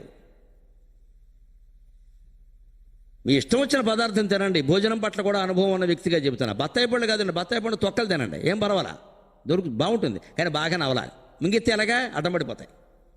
మరి పండు నవిలే విధానం వేరు, తొక్క నవిలే విధానం వేరు. బాగా నవలాలి, పళ్ళు కూడా గట్టి పడతాయి. దానికి తగిన సమయం కేటాయించాలి. నవలాలంటే కనీసంగా ఒక ఆధారం వేసుకుంటే పావుగంట తినాలి, ఇంకోటి పావుగంట తినాలి, ఇంకోటి పావుగంట తినాలి. కనీసం 3 తింటాడు మనిషి. ఇంకా 4 ఎక్కువ తినే మహాపరాక్రమవంతులు చాలా ఉన్నారు. కనీసం 45 నిమిషాలు కేటాయించాలి మధ్యాహ్నం భోజనానికి. రాత్రి భోజనానికి చారు వేసుకుంటాం, పులుసు కాదు, వేపుడో ఏదో పచ్చడి వేసుకుంటాం, కూరలుగా. అందుకని అరగంట చాలండి. రాత్రి కూడా మధ్యాహ్నంలో కొట్టేస్తే ఖాయం. ఇక్కడ అన్నం తినడం ఒకటే కాదు, నవలడానికి కేటాయించాలి. అలాగే గ్రంథం చదవడం ఒకటి, కంఠస్థం చేయడం కదా. అది అర్థం కావాలి కదా, జీర్ణం కావాలి కదా, అంటే బాగా అర్థ విచారణ చేయాలి కదా. అందుకని కొన్ని సమయం, అలాగే భోజన సమయం చూడండి. మీరు హిందువుల్లో ఒక గొప్ప ఆచారం, ఎక్కడ ఎవరు సంతర్పణ చేసినా సరే భోజనకాలే గోవింద నామస్మరణ, బాబు శ్లోకం అందుకోండి అంటారు. నిత్యానందకరి వరాభయకరి సౌందర్య రత్నాకరి అంటాడు ఎవడు అక్కడ. అప్పటికి అందరూ మజ్జిగలోకి వస్తారు. మజ్జిగలోకి వచ్చిగా మాలెట్టాలి, అది పప్పులో మాలెట్టకూడదు, ప్రమాదం. ఎందుకంటే ఈ పాడేవాడు తండో, వీడు పాట బాగోపోతే మనము తినలేం. అందుకే ఇవన్నీ ఎప్పుడండి, ఎందుకో తెలుసు, అందులో ఎన్ని ఉన్నాయో. మన ఆచారాలు సామాన్యం కాదండి. మజ్జిగలోకి వచ్చాక పాడమని ఎందుకంటారంటే, కొంతమంది తొందరగా తినేసి పప్పు, కూర, పచ్చడి, పాయసం, పిండి వంటలు అన్నీ వేసి పులుసు చేసుకుని మజ్జిగలోకి వస్తారు. ఒక నాబోటుగాడు ఎవడో కాస్త నెమ్మదిగా తినేవాడు ఉంటాడు. వాడు ఇంకా కొంచెం ఒక 6 ముక్కలు పట్టుకురని అంటాడు, కాస్త జహోచాపల్యం ఉన్నవాడు. మరి వాడిని తినేయాలా వద్దా?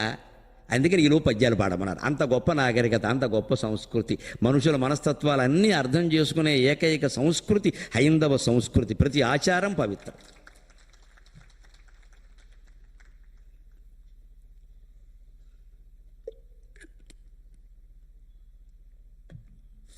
కొందరు వేగంగా తినేవాడు తింటారు, మరి నెమ్మదిగా ఉండేవాళ్ళు ఉంటారు. వాళ్ళకి అవకాశం రావాలంటే ఈలో పద్యాలు పాడుతుంటే తినేవాడు తింటూ ఉంటారు, తినడం అయిపోయిన వాళ్ళు అవి వింటూ ఉంటారు. ఆ రకంగా కొంత జ్ఞానం వస్తుంది,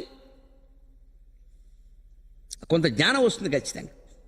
అలాగా ఆ సమయాన్నంతా అందుకు కేటాయించండి అన్నారు. ఇప్పుడు చెప్పండి, స్వస్వరూపానుసంధానం, నేనెవరని ఆలోచించడమే నిజమైన భక్తి. భక్తి రీత్యభిధీయతే. ఎందుకు ఈ ప్రయత్నం ఎలా చేయాలి? ఇప్పుడు ఇంకో సందేహం చెబుతున్నారు. కొంతమంది ఎలా ఉంటారు, భక్తి మార్గంలో ఉన్న వాళ్ళే కొంతమంది ఎలా ఉంటారంటే, మేము ఆ గురువు గారిని నమ్ముకున్నామండి, ఆయన చెప్పినట్టుగా అన్నీ ఆయన ఏ నామం పెట్టమంటే ఆ నామమే పెట్టామండి. నిలువు బొట్టు అంటే నిలువేనండి, అడ్డబొట్టు అంటే అడ్డమేనండి. ఆయన ముద్రలు కూడా వేసేసారండి, అన్నీ బాగున్నాయండి. ఆయన కట్టమన్న బట్టే అంతేకాదండి, మా గురువుగారికి ఒక గొప్పతనం ఉందండి. మా శిష్యులందరికీ యూనిఫారం ఉంటుందండి ఖచ్చితంగాను. మగాళ్ళందరూ ఇలా రావాలండి, ఆడాళ్ళందరూ ఇలా రావాలండి. ఎక్కడ మా గురువుగారి సభ జరిగినా సరే, పీఠాధిపతి గారు వచ్చినా సరే మేము అలాగే పెడతామండి, అలాగే కూర్చుంటామండి అంటారే. ఈ మొత్తం వ్యవహారం ఎంత అజ్ఞానమో వివేక చూడమణిలో ఖండిస్తున్నారు శంకరాచార్య. ఏ గురువుని ఆశ్రయించినా, ఏ గ్రంథాన్ని ఆశ్రయించినా, ఏ దేవుణ్ణి ఆశ్రయించినా నీకు మోక్షం రాదు, నువ్వు ప్రయత్నం చేసి తీరవలసిందే. మస్తకన్యస్తభారాదేర్ దుఃఖం అన్యైర్నివార్యతే క్షుదాదికృత దుఃఖం తు వినాశ్వేన నకేనచితు. అంత హేతువాది, అంత తర్కమూర్తి శంకరాచార్య. ఏం మాట్లాడుతున్నావయ్యా, గురువుగారు మోక్షం ఇస్తారంటావు, గురువుగారిని నమ్ముకున్నానండి, మాకేమైనా ఆయనేనండి, మా పిల్లల పెళ్ళిళ్ళు కూడా ఆయనే చేశాడు. ఈ సన్యాసి పెళ్ళిళ్ళు చేయడం ఏంటి నాకు అర్థం కాదు. అంటే ఆయన పని ఆయన చేసుకోకుండా ఓవర్ యాక్షన్లో చేస్తున్నాడు అనమాట. ఈయన సన్యాసి పెళ్ళిళ్ళు చేస్తాడా? గురువుగారి దగ్గరికి వెళ్ళాం, మా పిల్లకి సంబంధాలు చూడమంటాం, పునః శిష్యుల్లో ఒకరిని అంటగడ్డాం. ఏమంటారు దీన్ని? మ్యారేజ్ బ్యూరో పెట్టుకో, సన్యాసం ఎందుకు పుచ్చుకున్నావు? పీఠాధిపతిని పెట్టి కాషాయం కట్టి పెళ్ళిళ్ళు చేయడం ఏంటి? చేస్తున్నారు ఈవేళ. ఎందుకంటే భక్తులను ఆకట్టుకోవాలి. వాళ్ళు ఎలా నిలబడాలంటే వాడి కష్టాలన్నీ మనం తీర్చాలి, వాడి సమస్యలన్నీ మనం నెత్తి మీద వేసు. మరి అయితే నీ సంసారమే నువ్వు పెట్టుకోవచ్చు కదా, అది ఎందుకు వదిలేసావు? అది ఎందుకు అర్థం కాదు. ఒక సంసారం వదిలేసింది 10 సంవత్సరాలు నెత్తినెట్టుకోవడానిక? వాళ్ళ పిల్లలకి పెళ్ళిళ్ళు మనం చేయడం ఏంటండి? మా పిల్లడికి చదువు రావట్లేదని చదివించుకో, వస్తుంది, మనమేం చేస్తాం అక్కడ. అంతేగాని గురువుగారు ఆశీర్వచనం, ఇప్పుడు ఆశీర్వచనం వల్ల చదువులు వస్తే చాలా వచ్చేవి. ఆశీర్వచనాల వల్ల, అక్షతల వల్ల చదువులు రావండి. అవన్నీ ఊరికే నమ్మకాలు, గౌరవాలు అంతే. నేను చేసిన కృషి వెనకాల చేస్తే 1000 పద్యాలు ఏకదాటిగా అప్పగించడానికి కాకినాడలో 96 సంవత్సరంలో 21 రోజుల పాటు నేను ఎంత యాతన పడానో నా భార్య పిల్లలకు తెలుసు, నా దగ్గర సన్నిహితులకు తెలుసు. మీకు మామూలుగా ఊరికే అలా వచ్చేసింది. ఏమిటి వచ్చేసింది? ఇప్పటికి తలుచుకుంటే జ్వరం వస్తుంది నాకు. అది ఇప్పటికి ఎప్పుడైనా ఎలా చెప్పని తలుచుకుంటే వణుకొస్తుంది. బాబోయ్, మనమేనా చెప్పింది అని. 21 రోజులమ్మా నేను ఇద్దరు మధ్యాహ్నం తిని, రాత్రి తక్కువగా తిని, అదే హోటల్లో ఏడిచి కూర్చుని, భార్య అన్నం పట్టుకుని వస్తే పట్టుకుని వెంటనే వెళ్ళిపో, నాకు కనబడడానికి వీల్లేదు. ఎందుకంటే మనస్సు పక్కకి వెళ్ళొద్దు. 1000 పద్యాలు గుర్తుపెట్టుకోవాలి ఇక్కడ. అవన్నీ 250 సమస్యలు, 250 దత్తపదులు, 250 వర్ణనలు, ఆశువులు ఇన్ని ఉన్నాయి. ఇవన్నీ గుర్తుపెట్టుకోవాలి. 20 రోజుల్లో 1000 మంది మామూలు విద్యార్థులు కాదు, విద్వాంసులు. వాళ్ళు ఎవరెవరో ఏదో అడుగుతారు, వాళ్ళు మళ్ళీ లేస్తే నెంబర్ చెబుతారంతే. 250 సమస్య, ఇది సమస్య, దానికి చెప్పింది ఇదని చెప్పాలి. ఇగో శ్రీశర్మ గారు సహా ఇక్కడ సాహిత్యవేత్తలు చాలామంది సాక్షులు ఉన్నారు. ఆవేళ మెదడు చీల్చుకుపోయిందండి. మీకేం తెలుసు నేను పడిన బాధ? అదేదో గురు కటాక్షం అంటే నమశివాయ, నేనేం చేయలేను ఇక్కడ. చాలా సాధన ఉంది దాని వెనకాల. అందువల్ల ఆశీర్వచనాల వల్ల, అక్షతల వల్ల జ్ఞాపక శక్తి పెరగదు. ఏదురాదు నీ కృషి నువ్వు చేయాల్సింది. దానికి శంకరాచార్య చెబుతున్నది ఏమిటంటే, మస్తకన్యస్తభారాదేర్ దుఃఖం అన్యైర్ నివార్యతే. నీ నెత్తి మీద ఏదైనా పెద్ద పెట్టుంటే, పెద్ద చాకలి మూట ఉంటే, పెద్ద సామాన్లు పెట్టెలు ఏమైనా ఉంటే, ఆ భారాన్ని ఇంకెవరైనా మోయొచ్చు, అంతే కదా.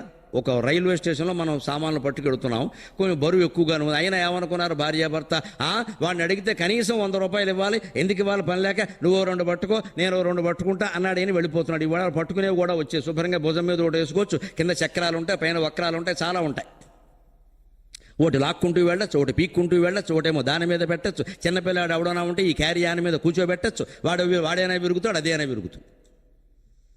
ఇవన్నీ వచ్చాయి కదా, తీసుకెళ్ళిపోదాం అంటాం కదా. ఒకసారి ఎప్పుడో కొంచెం దూరం వెళ్ళాక, నేను చెబుతూనే ఉన్నాను 10 రూపాయలకి ఎడుస్తారు ఇక్కడ, ఓ మనిషిని పెట్టచ్చుగా నా ఆవిడంటే, పోన్లే సంత అని ఒక పోర్టర్ని పిలిచామనుకోండి, వాడు మొత్తం 20 సామాన్లు మోసేస్తాడు. వాడెంత భారం మోస్తాడో, గోవర్ధన గిరిధారి వాడు మొత్తం 20 సామాన్లు ఒక్కడే మోసేస్తాడు. గోవర్ధన గిరిధారికి మరొకటి సరిపోడు వాడికి చెప్పడానికి, పట్టుకెళ్ళిపోతాడు. అంతే. అదే చెబుతున్నారు శంకరాచార్య. ఎంత ఆధునిక ఉదాహరణ చూడండి. మస్తకన్యస్త భారాదేర్ దుఃఖం అన్యైర్ నివార్యతే. నీ నెత్తి మీద ఏమైనా పెట్టెలో మూటలో ఉంటే ఆ భారం నీకు బదులు ఇంకెవరైనా మోయిచ్చేయా. కానీ క్షుదాధికృత దుఃఖంతో వినాశ్వేన నకేనచితు. నీకు ఆకలింది మిత్రమా, ఇంకోడు తింటే నీ ఆకలి తీరుతుందా? ఇంత గొప్ప ఉదాహరణ ఎవడు చెబుతారండి? అందుకే ఆయన తర్కానికి తిరుగులేదు. నీకు ఆకలైంది, ఆయనకు అన్నం పెడితే నీ ఆకలి తీరదు, నువ్వు తింటేనే తీరుతుంది. నీకు దాకమైంది, నువ్వు మంచినీళ్ళు తాగితేనే తీరుతుంది. కొన్ని భారాలు మనం ఇతరులకు అప్పగించవచ్చు, కొన్ని భారాలు మనమే భరించాలంటే ఏం చేయలేము. ఇక్కడ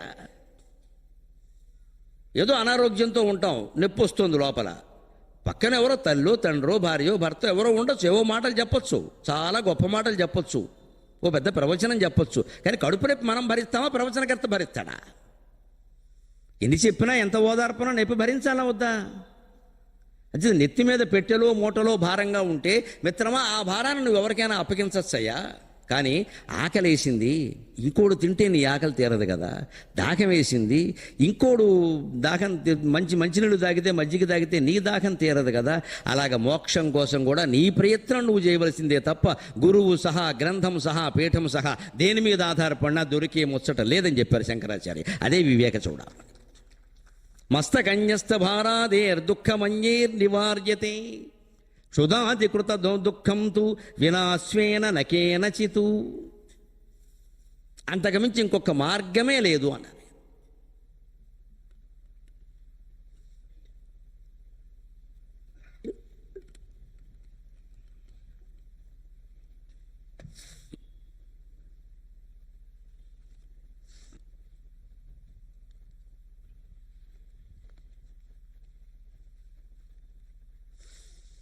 ఇప్పుడు ఇంకొక మాట, ప్రతిదానికి వచ్చే అనుమానాన్ని వెంటనే నివృత్తి చేసేటువంటి సాహిత్యం శంకర వాంగ్మయలాగా. శ్రోతకి లేదా పాఠకుడికి ఏ అనుమానాలు వస్తాయో అది ఊహిస్తాడు ఆయన. అయితే గరికపాటి నరసింహరావు గారు అలా ప్రయత్నం చేసిన వాళ్ళకి, ఆత్మతత్వ విచారణ చేసిన వాళ్ళకి మోక్షం వస్తుందన్నారు కదా. మీకు వచ్చేసే ఉంటుందండి. ఈ పాటికి షణ్ముఖ శర్మ గారికి ఇంకా ముందు వచ్చి చాకంట కోటేశ్వరరావు గారికి పూర్వజన్మలోనే వచ్చేసి ఉంటుందండి. అనుమానం ఏముందండి? మరి బాగా చెబుతున్నాం కదా మాటలని. నేను నా సోదరుడు మా మల్లాప్రగడ, నా గురువు లాంటి వాడు మల్లాప్రగడ. నాకు అనుమానం వస్తే నేను ఆయన అడుగుతాను. అంత పండితుడు ఆయన. నాకు అనుమానం వస్తే, మీకు అనుమానం వస్తే నన్ను అడుగుతారు. నాకు అనుమానం వస్తే నేను ఆయన అడుగుతాను. గురువు లాంటి వాడు మా మల్లాప్రగడ. మరి మాకందరికీ మోక్షం వచ్చేయాలి కదా అంటే శంకరాచార్య మాకు కూడా ఏమీ రిజర్వేషన్ ఇవ్వాల, కూర్చుని చెల్తా అన్నాడు. వాగ్వైఖరి శబ్దచరి, వాగ్వైఖరి శబ్దచరి శాస్త్రవ్యాఖ్యాన కౌశలం విద్వత్వం విదుషాం తద్వద్భుక్తయే నతు ముక్తయే. ఇంత స్పష్టంగా ఉంటుంది అన్నమాట. వాగ్వైఖరి శబ్దచరి శాస్త్రవ్యాఖ్యాన కౌశలం వైదుష్యం విదుషాం తద్వద్భుక్తయే నతు ముక్తయే. వాగ్వైఖరి, కొంతమంది అనర్గళంగా మాట్లాడతారు. పావు గంట సేపు ఒకటే వాక్యం ఉంటుంది. మనకు ఆయాసం వస్తుంది, వారికి ఆయాసం రాదు. మంచినీళ్ళు కూడా తాగరు. అదో ప్రజ్ఞ. శబ్దచరి, కొంతమంది వినోట పద్యాలు శ్లోకాలు అలా ప్రవహిస్తూనే ఉంటాయి. ఎప్పుడు కంఠస్థం చేశారో తెలియదు, ఎప్పుడు చూశారో తెలియదు. అవి వచ్చేస్తూ ఉంటాయి. ఆశువుగా కూడా వస్తాయి అవధానులకి. శబ్దచరి. శాస్త్ర వ్యాఖ్యాన కౌశలం. మరికొంతమంది ప్రవచనాలు చెప్పేవాళ్ళు ఎలా ఉంటారు అంటే చాలా జటిలమైన విషయాన్ని సులభం చేసి మనకు చెప్పగలుగుతారు. అబ్బా ఇప్పటికి నాకు అర్థమైందండి ఇదే. మా నాన్నగారు అనేవారు బకబకాలుగా విడిపోయిందిరా అనేవారు. ఆ బకబకాలు ఏమిటో కానీ మాకు ఇప్పటికి అర్థం కాల. ఏదైనా అర్థమైతే బకబకాలుగా విడగొట్టాడు అనేవారు. అది ఉంటే కొంతమందికి ఆ ప్రజ్ఞ ఉంటుంది. అది చాలా జటిలం, అర్థం కావడం కష్టం. కానీ వాళ్ళు ఎక్కడి నుంచో ఉదాహరణ పట్టుకొస్తారు ఆధునిక ప్రపంచం నుంచి. ఆ ఉదాహరణతో తేలిగ్గా తెలిసిపోతుంది. అది కూడా కౌశలం, నేర్పది, గొప్ప విషయం. అది సామాన్యం కాదు. అది వాగ్వైఖరి గొప్పదే. అలాగే శబ్దచరి, ప్రవాహ వేగంతో శబ్దాలు తమంత తాము దూసుకుని రావడం. నేనే వచ్చేద నేనే ఒత్తునక నేనే ఒత్తునంచు అని తిరుపతి వెంకటకవులు చెప్తారు. వాళ్ళు అవధానం చేస్తుంటే మీకు ఈ శబ్దాలన్నీ ఎక్కడ వస్తున్నాయంటే మా కోసం పోటీ పడతాయా స్వయంవరంలో అమ్మాయిల్లాగా. వాళ్ళ దృష్టి అది ఎంతసేపు నేనే వచ్చేది అని వస్తూ ఉంటాయా, మా అదృష్టం అదే అన్నారు. అలా వచ్చేస్తాయి కొందరికి శబ్దచరి. అలాగే శాస్త్ర వ్యాఖ్యాన కౌశలం. కొంతమంది ప్రజ్ఞ ఏమిటంటే అంత అనర్గళంగా మాట్లాడకపోవచ్చు, కాస్త చదువుకోవచ్చు, పుస్తకాలు చూడొచ్చు, చదవచ్చు, ఏదైనా ఉండనండి. వారి పద్ధతి వారిది, మనం ఏం ఆక్షేపించగల. అది కూడా పద్ధతి. పైగా పుస్తకం చూసి మాట్లాడే వాళ్ళు ఓ గొప్పతనం ఏముంటుందంటే పక్కకి వెళ్ళడు, శుభ్రంగా ఉన్నది ఏదో చెబుతాడు అందులో వచ్చి. చూడకుండా మాట్లాడేవాళ్ళు మా బోటిగాళ్ళు ఉన్నాం, గొప్పదే అని మీరు అనుకోవచ్చు. కానీ మా బుర్ర మాకే తెలుసు, పక్కకి వెళ్ళిపోతూ ఉండాలి, మళ్ళీ లాక్కొస్తూ ఉండాలి. పుస్తకం ఎదురుగా పెట్టుకుంటే ఒక ప్రయోజనం ఏమిటంటే పక్కకి వెళ్ళని ఇది పుస్తకం. ఏమబ్బా ఎన్ని శ్లోకాలయ్యా అని హెచ్చరిస్తూ ఉంటుంది. అంటే పుస్తకం చూసి చెప్పడం కూడా పొరపాటుగా అదొక ప్రజ్ఞ, అదొక పద్ధతి. కానీ దాంట్లోనే ఇబ్బంది ఏమిటంటే శాస్త్ర వ్యాఖ్యాన కౌశలం. వాళ్ళు పుస్తకం చూస్తే చూసుకోక, రాసుకుంటే రాసుకోక, ఏమైనా చేయని. కానీ శాస్త్రంలో చెప్పే జటిలమైన విషయాలను సులభమైన ఉదాహరణతో చెబుతారు. అది కూడా చాలా గొప్ప విషయం అండి, అది ప్రజ్ఞ. కానీ ఇవన్నీ కూడా వైదుష్యం విదుషాం తద్వద్భుక్తయే నతు ముక్తయే. ఇవన్నీ ఎందుకు చేస్తున్నారో అనేది ముఖ్యం నాకన్నాడు శంకరాచార్య. అనర్గళంగా మాట్లాడారా? శబ్దజాలం బ్రహ్మాండంగా కవుల్లా ఆశువుల్లా బ్రహ్మాండమైన పద్యాలన్నీ చెప్పారా? లేదు శాస్త్రాల్లో ఉండే జటిలమైన విషయాలను సులభంగా ఉదాహరణతో చెప్పారు? ఇవన్నీ కాదయ్యా. ఇదంతా ఎందుకు? భుక్తయేనతు ముక్తయే, సంపాదించుకోవడానిక, పీఠాలు పెట్టుకోవడానిక, గుడులు కట్టడానిక, ట్రస్టులు పెట్టడానిక, ఆస్తులు పోగేసుకోవడానిక, అందులో చివరి మళ్ళీ పిల్లల్ని కుటుంబ సభ్యుల్ని ట్రస్టులో మెంబర్లుగా పెట్టడానిక, ఇన్కమ్ ట్యాక్స్ ఎగ్గొట్టడానిక, ఇదంతా దేనికి జరుగుతోంది? ఇది చాలా ముఖ్యం. ఎవరైనా సరే, ఏ స్వామీజీ, ఏ పీఠాధిపతి, ఏ ప్రవచనకర్త, మా అందరికీ మొత్తం వాతెట్టినట్టే చెప్పారు ఈ మాట. మీరే మళ్ళీ రకరకాల సంస్థలు స్థాపించి బంధాల్లో ఇరుక్కుంటున్నారు అంటే మీకు వివేకం లేనట్టే కదా. అంచేది ఇదంతా భుక్తయే నతు ముక్తయే. లోకంలో పేరు కోసమైనా కావచ్చు, డబ్బు కోసమైనా కావచ్చు, ఆధిపత్యం కోసమైనా కావచ్చు. ఒక 100 సంస్థలు నా చేతిలో ఉన్నాయంటే నాదే ఆధిపత్యం. ఒక 1000 ఉద్యోగాలు, 100 సంస్థలు ఉన్నాయంటే 1000 ఉద్యోగాలు నా చేతిలో ఉంటాయండి. 1000 మందికి నేను ఉద్యోగం వేయించచ్చంటే నా కాళ్ళ మీద పడుతూ ఉంటారు వచ్చి ఇక్కడ. అలా నా చేతిలో ఏమీ లేదనుకోండి, ఊరికే చెప్పేసి నాకు ఇచ్చింది ఏదో పుచ్చుకుని వెళ్ళిపోయాను అనుకోండి, నాకు కూడా ఎవడొస్తాడు, సంచి మోసేవాడు వస్తాడు, వాడు 10 రూపాయలు వాడు పుచ్చుకుంటాడు. అంతకంటే ఏం ప్రయోజనం అండి? అదే ఓ పీఠం పెట్టామనుకోండి, వెనకాల బోల్డ్ బిల్డింగ్స్ ఉంటాయి, 10 మంది తాపీ మేస్తులకి, కూలీలకి అన్ని పనులు ఉంటాయి, దానికి 10 మంది సెక్రటరీలు ఉంటారు, నాకు అందులో మహిళా సెక్రటరీలు ఉంటారు కొంప ముంచడానికి. ఇవన్నీ రకరకాల వ్యాపకాలు పెంచుకోవచ్చు. ఇలా మొత్తం మాయలో పడుతున్నామా లేదా? అనుమానం ఏముంది? అందుకని చెబుతున్నా, ఇదంతా ఎందుకంటే భుక్తయే. పేరు కోసం కావచ్చు, డబ్బు కోసం కావచ్చు, ప్రతిష్ట కోసం కావచ్చు, పైకి భక్తి జ్ఞాన వైరాగ్యాలు ప్రకటిస్తారు కానీ నిజంగా ఉన్నాయని చెప్పలేం. ఏ మనిషికి ఆ మనిషి ఆలోచించుకోవలసిందే. ఎందుకంటే ఇంద్రియాలు చాలా దుర్మార్గమైనవి మిత్రమా, ఎంతటి వాడినైనా పడేస్తాయి. తర్వాత శ్లోకంలో చెబుతున్నారు, అందుకని శబ్దాదిభి పంచభిరేవ పంచ, శబ్దాదిభి పంచభిరేవ పంచ, పంచత్వమాపు స్వగుణేన బద్ధాక, కురంగమాతంగ పతంగమీన భృంగాక, కురంగమాతంగ పతంగమీన భృంగాక, నర పంచభిరంచిత కిం. అది శంకరాచార్య. ఆ లాజిక్ చూడండి, ఆ తర్కం చూడండి. సరిగ్గా ముందు మానవ జీవితంలో ఉండే మెట్లు చెప్పారు. మానవుడుగా పుట్టడం, మగవాడుగా పుట్టడం, బ్రాహ్మణుడుగా పుట్టడం, సాధన చేయడం, అవన్నీ చెప్పారు. తర్వాత కర్మకాండ ఎందుకు ఉపయోగిస్తుందో, ఎందుకు ఉపయోగపడదో కూడా చెప్పారు. తర్వాత భక్తి గొప్పదనం చెబుతూనే అసలు భక్తి అంటే ఏమిటో చెప్పారు.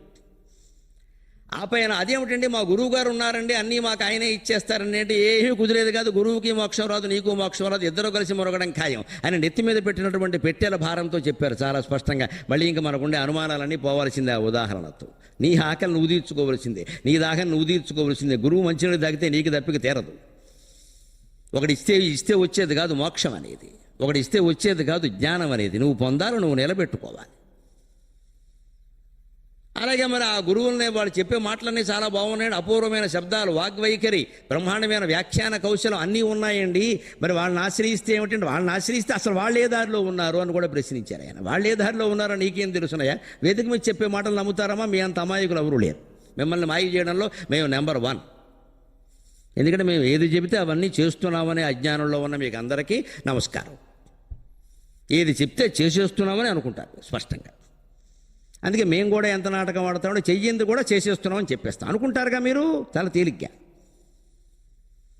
అని మాకు సన్మానాలు చేస్తారు. మేమేం చేస్తామో, మీరు తక్కువ వాళ్ళు కాదు. మా మాయలో మీరు పడితే వేదిక దిగాక మీ మాయలో మేము పడతాం. మీరు కంకణాలు వేస్తారు, గండపెండేరాలు వేస్తారు, రకరకాల సత్కారాలు చేస్తారు, వద్దన్నా సరే నెత్తి మీద కనకాభిషేకాలు చేస్తారు. ఇదంతా మేము నెంబర్ 2 అకౌంట్ పెట్టేస్తాం. మొత్తం మోసం చేశాం.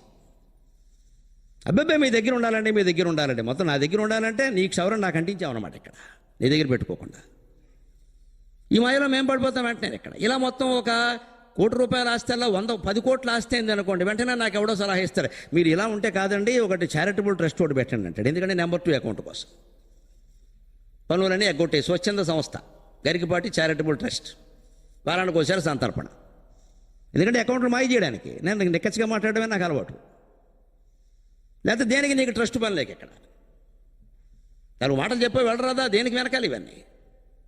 అబ్బాయి ఇవన్నీ దాచాలి వెనకాల. అందుకే చెప్పారు స్పష్టంగా, మునిగిపోతున్నాడు మిమ్మల్ని ముంచుతాడు, అనుమానం లేదు. ఎప్పుడప్పుడు బయటపడతాయి ఇవన్నీ. బయటపడిన ఉదాహరణలు ఉన్నాయి, టీవీలో కనపడుతున్నాయిగా. పేర్లు అనవసరం, ఇంకా పాపాత్ముల పేర్లు చెప్పుకోకపోవడమే మంచిది. అప్పుడు ఒక్కసారి ఆలోచించండి, ఆ గురువు మీద కొన్ని లక్షల మంది ఆధారపడ్డారు కదా, ఆ గురువు ఫలానా వాడని బయటపడగానే వీళ్ళందరి గతి ఏమిటండి? మొత్తం నిరసించిపోలేదండి అందరూ. అయ్యి బాబు ఇలా నమ్మేశాము, డారా బాబా అనుకోలేదని మొత్తం బయటపడలా. కోట్లు ఇచ్చేసాం పట్టుకెళ్ళి, ఆయనే అనుకున్నాం, అమ్మాయిలను కూడా అక్కడ పెట్టేశాం, చదివిస్తానంటే అయ్యబాబోయ్ అయ్యబాబోయ్. మరి ఏమో అయ్యబాబోయ్ కుయ్యబాబోయ్ వివేక చూడమని చదవాలా. అందుకే ఇది అయ్యో.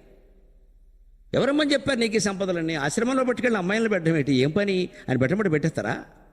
మనకేం ఆలోచన లేదా? వయసులో ఉన్న అమ్మాయిలను తీసుకెళ్ళి ఆశ్రమంలో పెడతారా? 60 ఏళ్ళు అయితే 70 ఏళ్ళు ఏదమ్మా, కాటికి కాళ్ళు జాపుకున్నవాడు కూడా కామవాంఛ చావదండి శాస్త్రం చెప్పిన మాట. ఎట్టి పరిస్థితుల్లో నమ్మడానికి వెళ్ళేది. కాటికి కాళ్ళు జాపుకున్న కామవాంఛ చావదండి. 90 ఏళ్ళ వాడు కూడా సిద్ధమైపోతాడు. అంత ప్రమాదం వయసులో ఉన్న అమ్మాయిలను తీసుకెళ్ళి ఆశ్రమాల్లో పెట్టడం. వారి సేవండి వీరి సేవండి. తల్లిదండ్రులకు ఎందుకు సేవ చేయరండి వీళ్ళు?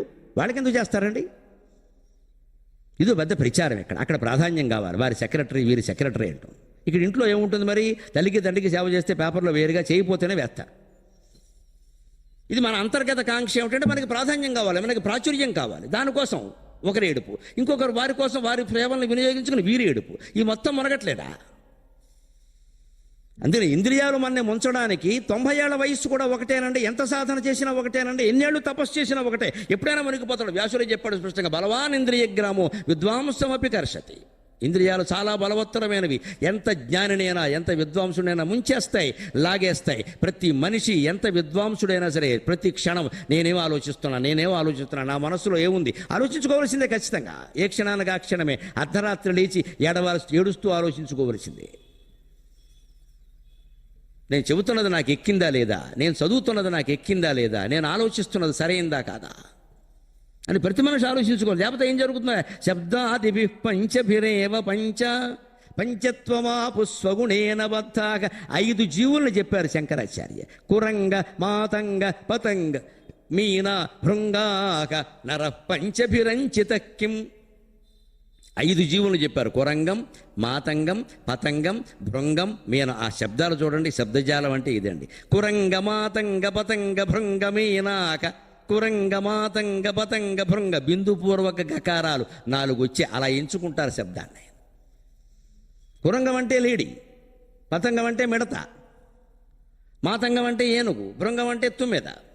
ఈ 4ంటికి ఆ పదాలు ఎందుకు? భృంగానికి ఇంకో రోలంబం వాడచ్చు, మాతంగానికి ఇంకో గజము అనొచ్చు, పతంగానికి ఇంకో శలభం అనొచ్చు. కానీ కురంగ అని ఎప్పుడైతే మొదలుపెట్టారో, ఆయన కవి కాబట్టి శబ్దం మీద కూడా అధికారం ఉన్నవాడు కాబట్టి కురంగా అని 0 గా వచ్చింది కదా. ఆ 4ంట్లో కూడా గా వచ్చే ప్రయత్నం చేద్దాం. ఎందుకు రాదు? ఇది పాండిత్యం. కురంగ మాతంగ పతంగ భృంగ మీనాక నర పంచభిరంచిత కిం. 5 రకాల జీవులు చెప్తున్నాను చూడండి. 5 కూడా ఒక ఇంద్రియ వ్యామోహం కారణంగా జీవితాన్ని కోల్పోయాయి. కురంగం లేడి, మాతంగం ఏనుగు, పతంగం మిడత, భృంగం తుమ్మెద, మీనం చేప. ఉదాహరణకు చెప్పారు. జీవరాశిలో ఈ 5ంటిని చూడండి. ఒక్కొక్క ఇంద్రియ వ్యామోహంతో ఇవి ప్రాణాలు కోల్పోయాయి. ఏమిటి? కురంగం అంటే లేడి అమాయకపు జీవండి. అడవిలో ఉన్నా ఎన్ని రకాల ప్రమాదాలు ఉన్నా తప్పించుకోవడం కూడా తెలుసున్నాడు దానికి. లేడికి చాలా ప్రమాదాలు ఉంటాయి. ఓ పక్క పులి భయంకర ధ్వని, ఇచటం లేవు భయంకర ధ్వనులు, లేవిచ్చోట ఉత్సుల్ వలల్, ఇచటం లేవు కిరాత బాణములు, లేదిచ్చోట దవానలంబు. జగన్నాథ పండితులు చెబుతాడు లేడి బతుకు గురించి. ఇవాళ లేడీ బతుకు కూడా అలాగే ఉంది మన కర్మ కొద్ది. లేడి బతుకు కాదు, లేడీ బతుకు కూడా అలాగే ఉంది. అర్ధరాత్రి కాదు, పట్టపగలే బయటికి వెళ్ళడానికి లేదు. పోనీ మానభంగాలంటే పోనీ 16 ఏళ్ళో 20 ఏళ్ళో 30 ఏళ్ళు అంటే ఆలోచించు. 60 ఏళ్ళ ఆవిడకి కూడా రక్షణ లేదండి. ఇంకా నన్ను ఎవడు చూస్తాడులే అనేది లేదమ్మా. కట్టుకుని ఇంట్లో కూర్చోవలసిందే. నేను అందంగా లేను కదా అనుకోవడానికి కూడా లేదమ్మా. అబ్బే పశువు దొరికితే చాలు అలా తయారైంది పరిస్థితి. పైగా ఇదివరకు కొంచెం అత్యాచారాలు జరిగాయి, ఇప్పుడు అలా కాదు, మొత్తం చంపేయడమే. ఇంకా వృద్ధి పొందింది ఇక్కడ. ఎందుకంటే సాక్ష్యాలు మళ్ళీ దొరకకుండా చంపేస్తే అయిపోయాయి. మంచి లేడీ బతుకే ఏమిటండి? లేడీ బతుకే అలా ఉంది. అత్యాధునిక సమాజంలో, అందరూ చదువుకుంటున్న సమాజంలో, అందరికీ సమాన హక్కులు ఉన్నాయని మనం భ్రమపడుతున్న సమాజంలో ఇప్పటికి కూడా ఆడవాళ్ళకున్న హక్కులు ఏమిటండి? ఏమున్నాయి? తిరగడానికి లేదే. అంటే ఇక్కడికి మన జాగ్రత్తలో ఉండాలా వద్దా? అంతే మరి. ఇంకా అదొకటే మార్గం. ఇంకా పోలీసులు ఎంతమందికి రక్షణ కల్పిస్తారు? ఎన్ని చట్టాలు మారిస్తే మాత్రం ఏదవుతాయి? అన్ని దిశ చట్టం అయింది, నిర్భయ చట్టం జరుగుతూనే ఉన్నాయి. చట్టమే, వ్యవహారం ప్రతిరోజు జరుగుతూనే ఉన్నాయి. ఎందుకని? ఇంద్రియ వ్యామోహమే కదా. మగాళ్ళదేనా ఆడాళ్ళదేనా? దానికి మూలమైన మందు వేసే వరకు ఇవి ఆగవండి. ఆ మూలమైన మందు ఎలా వేయాలో చెప్తున్నాను. ఒక్క ఇంద్రియ వ్యామోహం, ఒకానొక ఇంద్రియ వ్యామోహం కారణంగానే లేడి ఒకదాని వల్ల, ఏనుగు ఒకదాని వల్ల, మిడత ఒకదాని వల్ల, తుమ్మెద ఒకదాని వల్ల, అలాగే చేప ఒకదాని వల్ల మోసపోయి చచ్చిపోతున్నాయ్యా. 5 ఇంద్రియాల వల్ల ఉన్నావు మానవా, నీ గతి ఏమిటి? నీకు ఎవడు దిక్కన్నాడు. నర పంచభిరంచిత కిం.